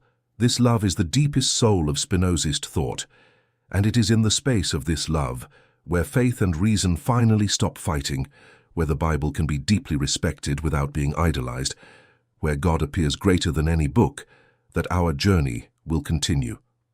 So far, we have mainly talked about the Pentateuch, but Spinoza's discoveries about the human nature of the Bible did not stop at the first 5 books. He advanced with the same surgical patience through the rest of the Old Testament. And what he found in the historical books, Joshua, Judges, Samuel, Kings, and Chronicles, was in many ways even more impressive. The first thing that caught his eye was a pattern of repetitions. The books of Samuel and Kings, for example, tell the story of the kings of Israel and Judah, and the books of Chronicles recount for the most part exactly the same story, only with subtle and not so subtle differences. Characters who appear as good in one book appear as bad in the other.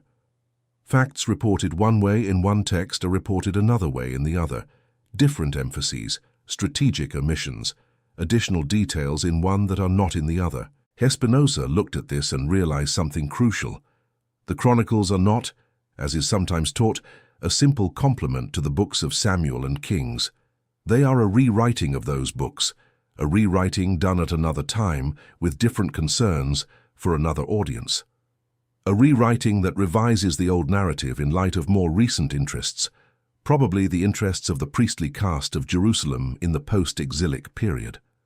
This is impressive, because it means that within the Hebrew Bible itself we already have a clear example of how the same set of events can be told in different ways by different authors with different agendas. The sacred text contains, in its own structure, the proof of the human nature of writing.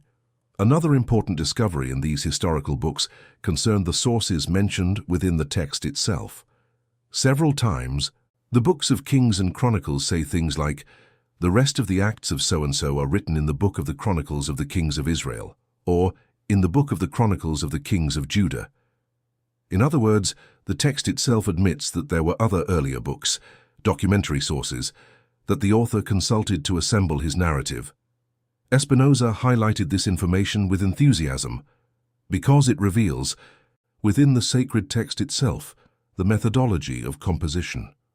It is not about a direct divine revelation descending upon the head of a prophet in a trance. It is about a historical author, consulting archives, comparing sources, choosing what to include and what to leave out, constructing a coherent narrative from materials that pre-existed. This is, basically, the methodology of any historian, modern or ancient. And it was also, clearly, the methodology of the authors of the historical books of the Bible. Another observation by Spinoza concerned specific theological trends.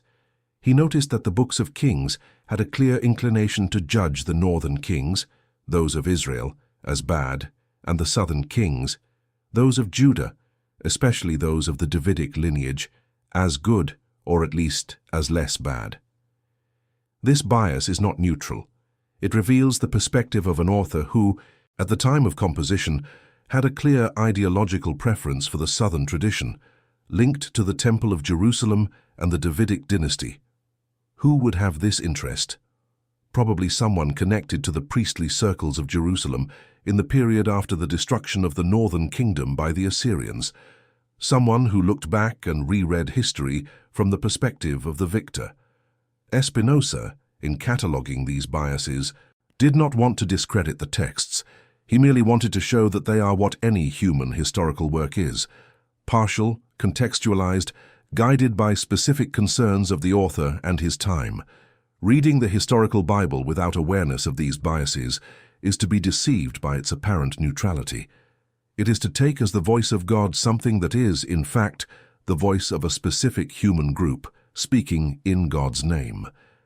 And there was, finally, the question of the prophets. The prophetic books, Isaiah, Jeremiah, Ezekiel, and the 12 so-called minor prophets, are extremely complex texts with layers and layers of composition.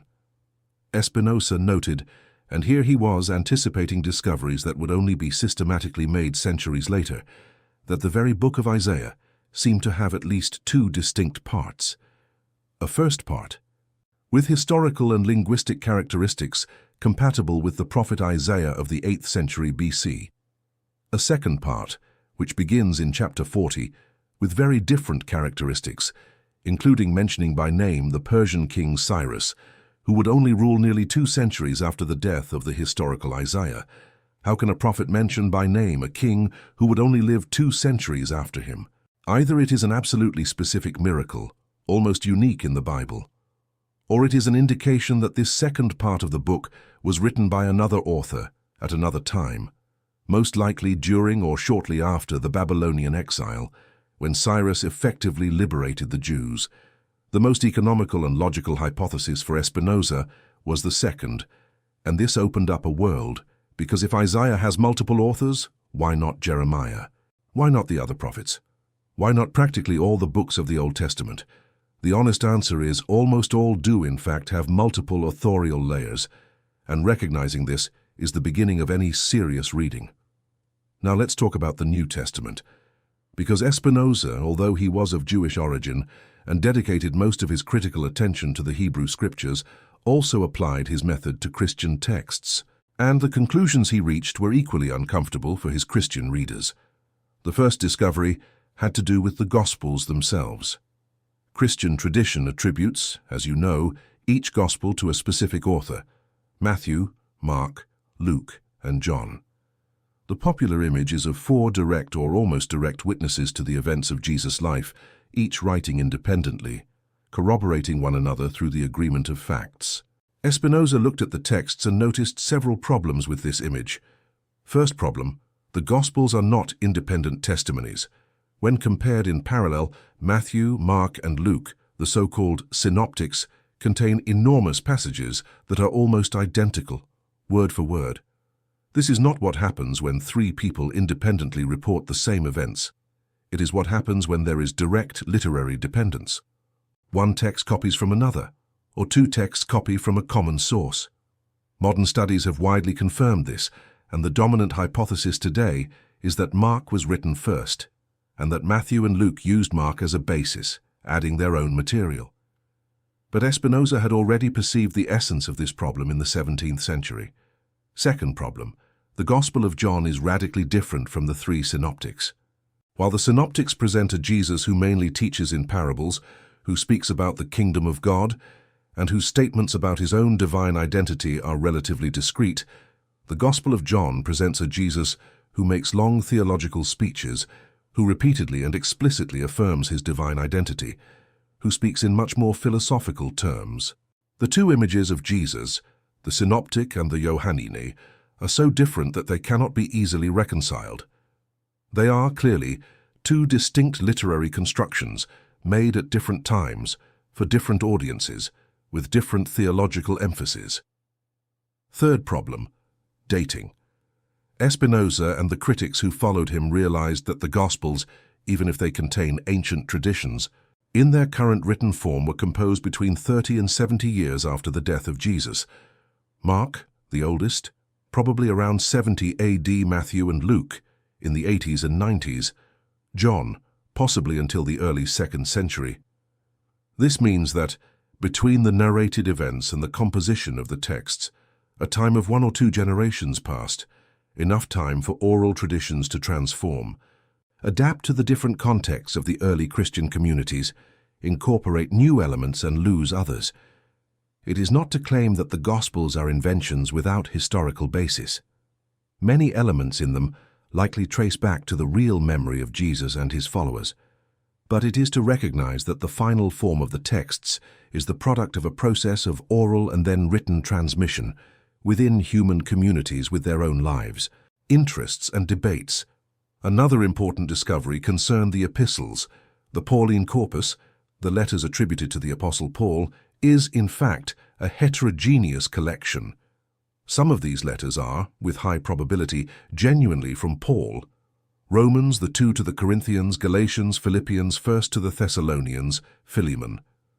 Others are much more dubious.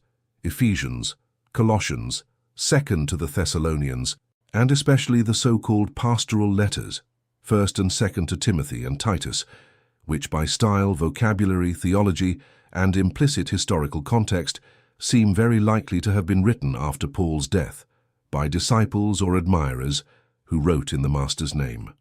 The practice of writing in the name of an authoritative figure, although strange to our modern eyes, was common in the ancient world. It is called pseudepigrapha. It was not necessarily seen as fraud. It was a way to pay homage, or to place a new message within an already established tradition. Spinoza recognized this human dimension of the composition of the New Testament, and he also perceived, with special clarity, a fourth very important point. The difference between the central message of Jesus, as it can be reconstructed from the oldest and most reliable texts, and the systematized theology that developed in the following decades and centuries, especially through Paul and the theologians of the early Christian centuries. The central message of Jesus for Spinoza was simple and profoundly ethical: love of God, love of neighbor, justice, mercy, poverty of spirit, humility, peace. He deeply respected this message. It was aligned with the best of the Hebrew prophetic tradition and with the universal intuitions of human reason. But the dogmatic theology that was built upon this message, with its elaborate doctrines about the Trinity, the nature of the two wills in Christ, original sin, predestination, transubstantiation, and so many others. This theology, for Spinoza, was a later human construction, not necessarily false in everything, but clearly human, clearly contextual, clearly shaped by the philosophical debates of the early centuries within the Greco-Roman world. The distinction between the simple ethical message of Jesus and the later dogmatic theology is another of Spinoza's lasting contributions to the modern way of reading Christian texts. Now we need to talk about something that perhaps few Bible readers know, and that Spinoza also analyzed very carefully: the formation of the canon. The word canon was in this context refers to the official list of books considered sacred and inspired. In other words, of the more than 100, perhaps hundreds of religious texts that circulated in the ancient Jewish and Christian world, which were chosen to be part of the Bible and which were excluded. This choice was not made by God directly. It was made by men, in human meetings, within specific historical contexts. Let's start with the Old Testament. Jewish tradition maintained at the time of Spinoza that the Hebrew canon had been closed by the sages of a supposed meeting in Jamnia at the end of the 1st century AD today. Studies show that the process was longer and more complex, but in any case it was a human process. There were debates. There were books that some rabbis wanted to include and others wanted to exclude. The book of Ecclesiastes, for example, was contested. Many thought its message was too pessimistic to be sacred. The book of Esther, which does not mention God's name even once, also generated discussions. The Song of Songs, with its intense erotic imagery, had to be defended with much interpretive gymnastics by famous rabbis, who read it as an allegory of the love between God and Israel. Other books, respected in many Jewish circles, ended up outside the Hebrew canon. The Book of Enoch, the Book of Jubilees, the books of the Maccabees, the Book of Wisdom of Solomon, the Ecclesiasticus or Sirach, Tobias, Judith. These books, known as apocryphal or deuterocanonical, were retained by the Greek tradition, Septuagint, and later by the Catholic tradition. They were excluded by the Jewish rabbinic tradition and later by Protestant churches during the Reformation. That is why a Catholic Bible has some more books than a Protestant Bible. Think about it. The same Bible, for different audiences, has different contents. And this is not God's fault. It is the product of human decisions made at different moments by different groups. Now, let's move on to the New Testament. Here the story is even more revealing. In the first 2 centuries of Christianity, there were not 4 Gospels circulating, but dozens. The Gospel of Thomas, the Gospel of Mary Magdalene, the Gospel of Judas, the Gospel of the Hebrews, the Gospel of the Egyptians, the Gospel of Peter, the Proto-Gospel of James, and many others. Each early Christian community had its favorite texts, its preferred traditions, its liturgical readings. In addition to Gospels, dozens of apocalypses circulated, dozens of apostolic letters of various authorships and different degrees of authenticity, dozens of Acts of the Apostles. Besides the Acts of Luke that we know, there were the Acts of Paul, the Acts of Peter, the Acts of John, the Acts of Thomas, each with its own narratives, its own teachings, its own theology. The definition of the Christian canon, of the 27 books that today make up the New Testament, was a long process that lasted centuries. It began to take shape in the 2nd century with figures like Irenaeus of Lyons, who already defended the exclusivity of the 4 currently canonical Gospels. It consolidated in the 4th century in bishops like Athanasius of Alexandria, whose famous Paschal letter of 367 AD listed for the first time the 27 books in the order we use today. It was confirmed in regional councils like Hippo 393 and Carthage 397, and later, many centuries later, ratified by the Council of Trent in 1546 for the Catholic Church. Each of these moments was a human moment of debate, of choice, of exclusion of certain texts and inclusion of others, and the choices were guided by human criteria, the support that each text had in different communities, the perceived antiquity of the tradition, the compatibility with the theology considered correct by the victorious bishops of the dogmatic disputes, the adequacy to the liturgical and pastoral needs of the established churches. Spinoza realized, and here was one of his strongest arguments, that claiming that the entire Bible is the direct word of God is equivalent to claiming that God directly guided each of these conciliar decisions, that God directly chose, for example, to include the Gospel of John and exclude the Gospel of Thomas, that God directly chose to ratify certain regional canons and not others. This can be said, of course, as a profession of faith, but it cannot be demonstrated historically. And to the eyes of any impartial reader, what is seen in the records of the formation of the canon is exactly what one would expect to see in a human process, with all its conflicts, factions, political accommodations, and gradual changes of opinion. The Bible, therefore, is human not only in the composition of each of its books. It is also human in the decision about which books would be included in it, twice human, so to speak, first in the writing, second in the selection, and this dual human filtering is precisely what Spinoza wanted to make visible to his readers, not to diminish the spiritual value of the book, but to allow it to be read with open eyes, with historical awareness, with intellectual maturity, instead of being read with the childish submission that gives religious power an authority that, honestly examined, does not belong to it. Another aspect that Spinoza analyzed with special attention is that of translation. Because even after all the human composition of the original texts, and even after all the human selection of the canon, there is still a third layer of human filtering between the modern reader and the Bible. This third layer is translation. Almost no one today reads the Bible in the original languages. The Old Testament was mostly written in Hebrew, with some portions in Aramaic. The New Testament was written in Koine Greek, a popular dialect of ancient Greek. These languages have structures, subtleties, connotations, semantic fields that do not correspond exactly to the modern languages into which the Bible has been translated. Every translation, as Spinoza knew well, is a form of interpretation. The translator must make choices with every word, every sentence, and these choices inevitably reflect the translator's culture, their theology, and the needs of the audience for whom they are translating. Let's take a classic example that Spinoza analyzed. The Hebrew word alma, which appears in a prophecy in the book of Isaiah, has traditionally been translated as virgin in Christian Bibles.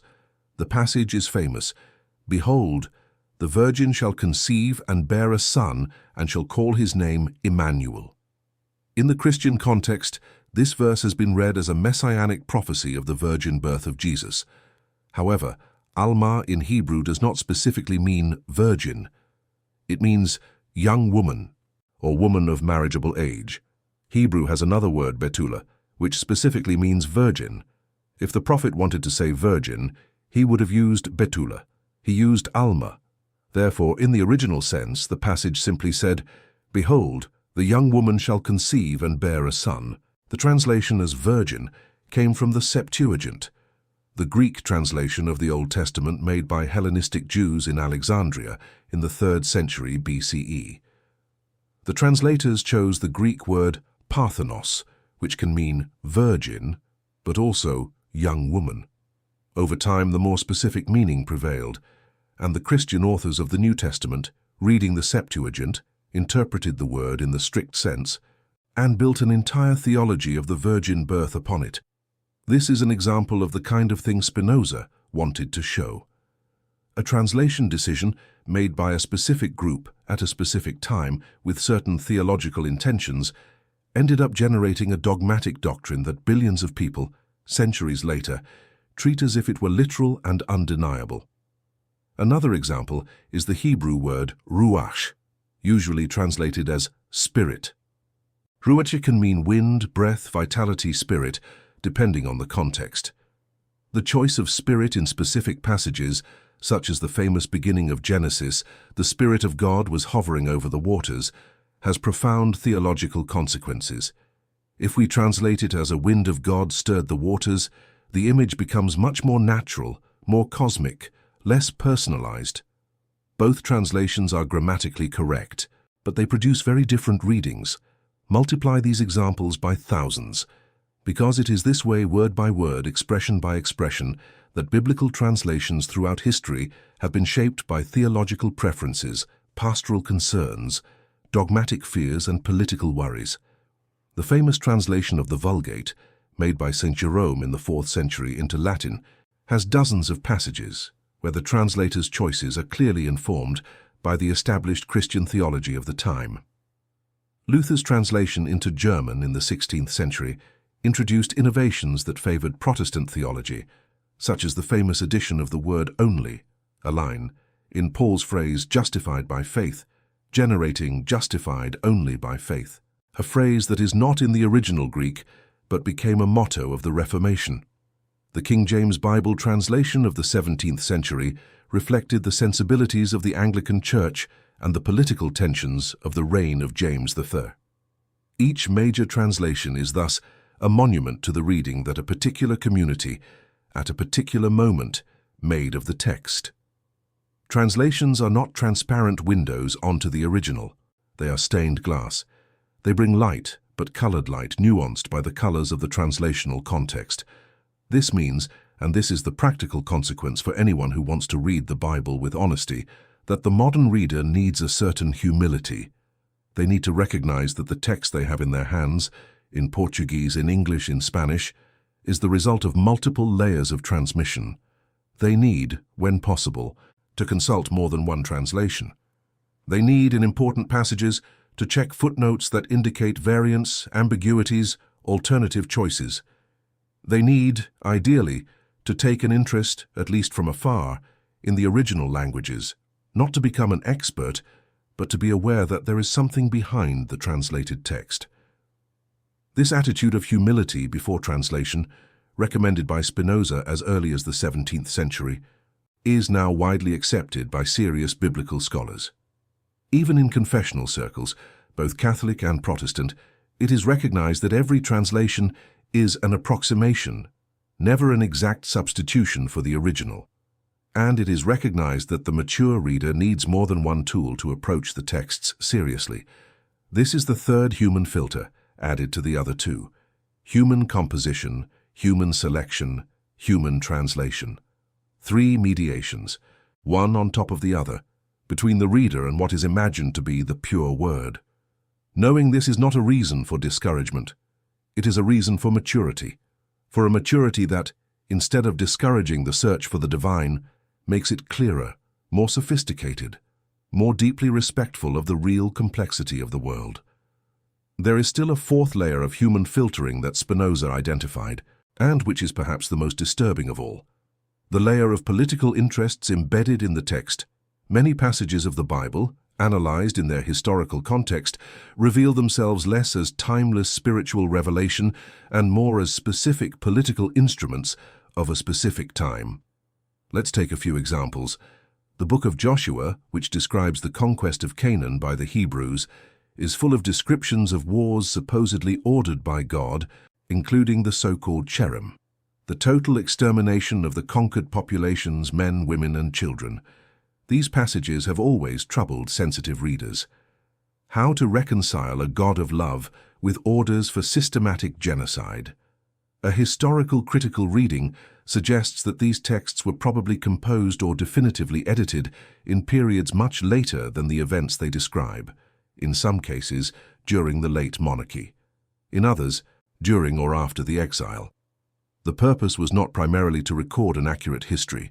It was to provide a retrospective justification for the possession of the land at a time when that possession was contested, or to consolidate a national identity around the idea of a glorious conquest. In other words, the narratives of holy war in the book of Joshua are, to a large extent, ideological constructions made by later scribes, not documentary accounts of events that occurred as described. And this understanding profoundly changes how we should read these texts, not as timeless divine orders, but as functional narratives to a political project of a specific people at a specific moment. Another example, the laws of Leviticus and Deuteronomy. Much of these laws pertains to the details of the Levitical priesthood, the prerogatives of the priests, the rituals of the temple.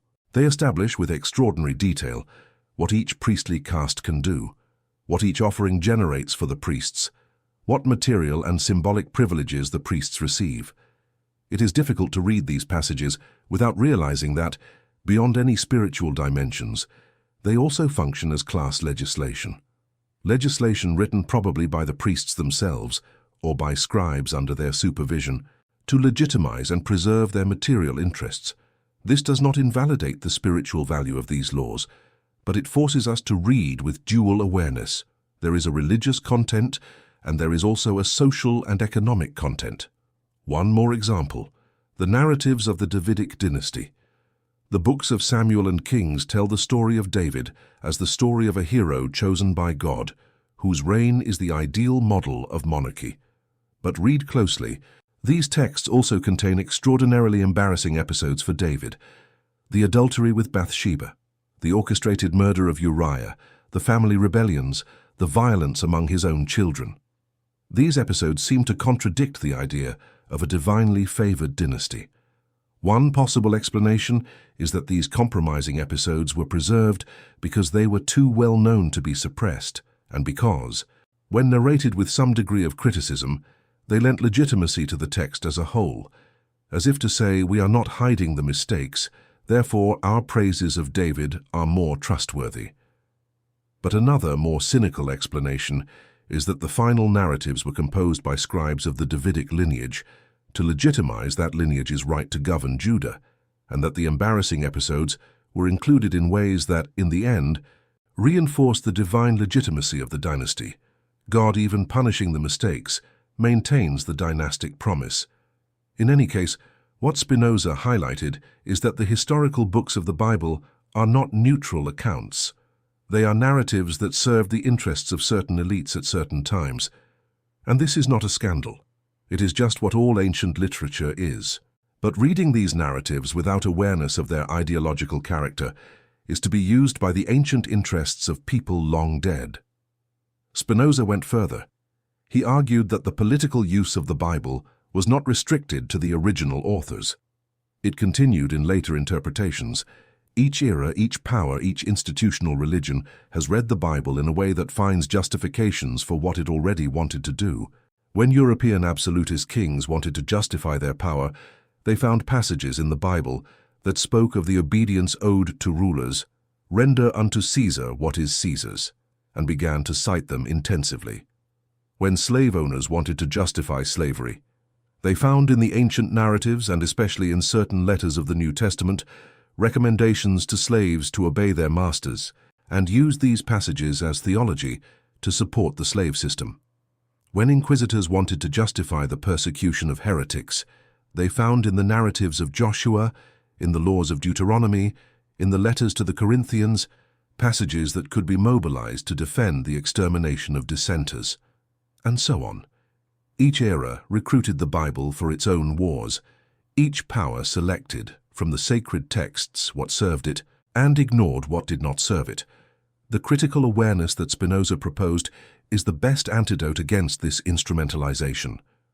When you know that the text is human, that it has been filtered by interests in various layers, that it has been translated with biases, that it has been selected among other competing texts, you become capable of questioning in the present who is citing what to justify what.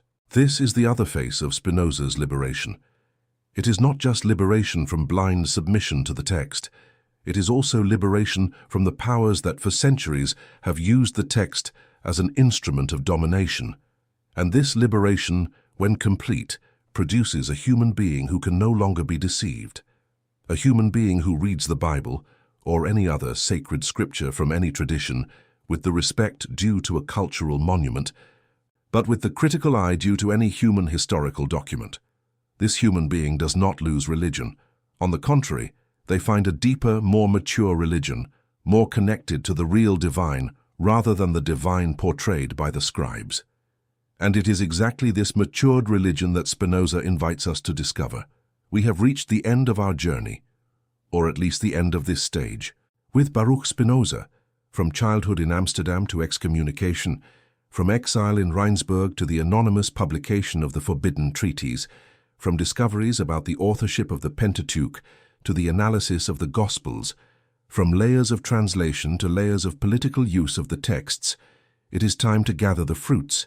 It is time to ask, what, after all, have we gained from all this? We have gained, first of all, a truer Bible, no longer the idealized Bible of childhood which falls from the sky ready and perfect, but the real Bible, the historical Bible, the Bible that has passed through centuries in the hands of human beings, the Bible that contains ancient narratives, sublime poems, circumstantial laws, situated prophecies, Gospels composed with memories and interpretations, letters marked by the debates of the early Christian communities.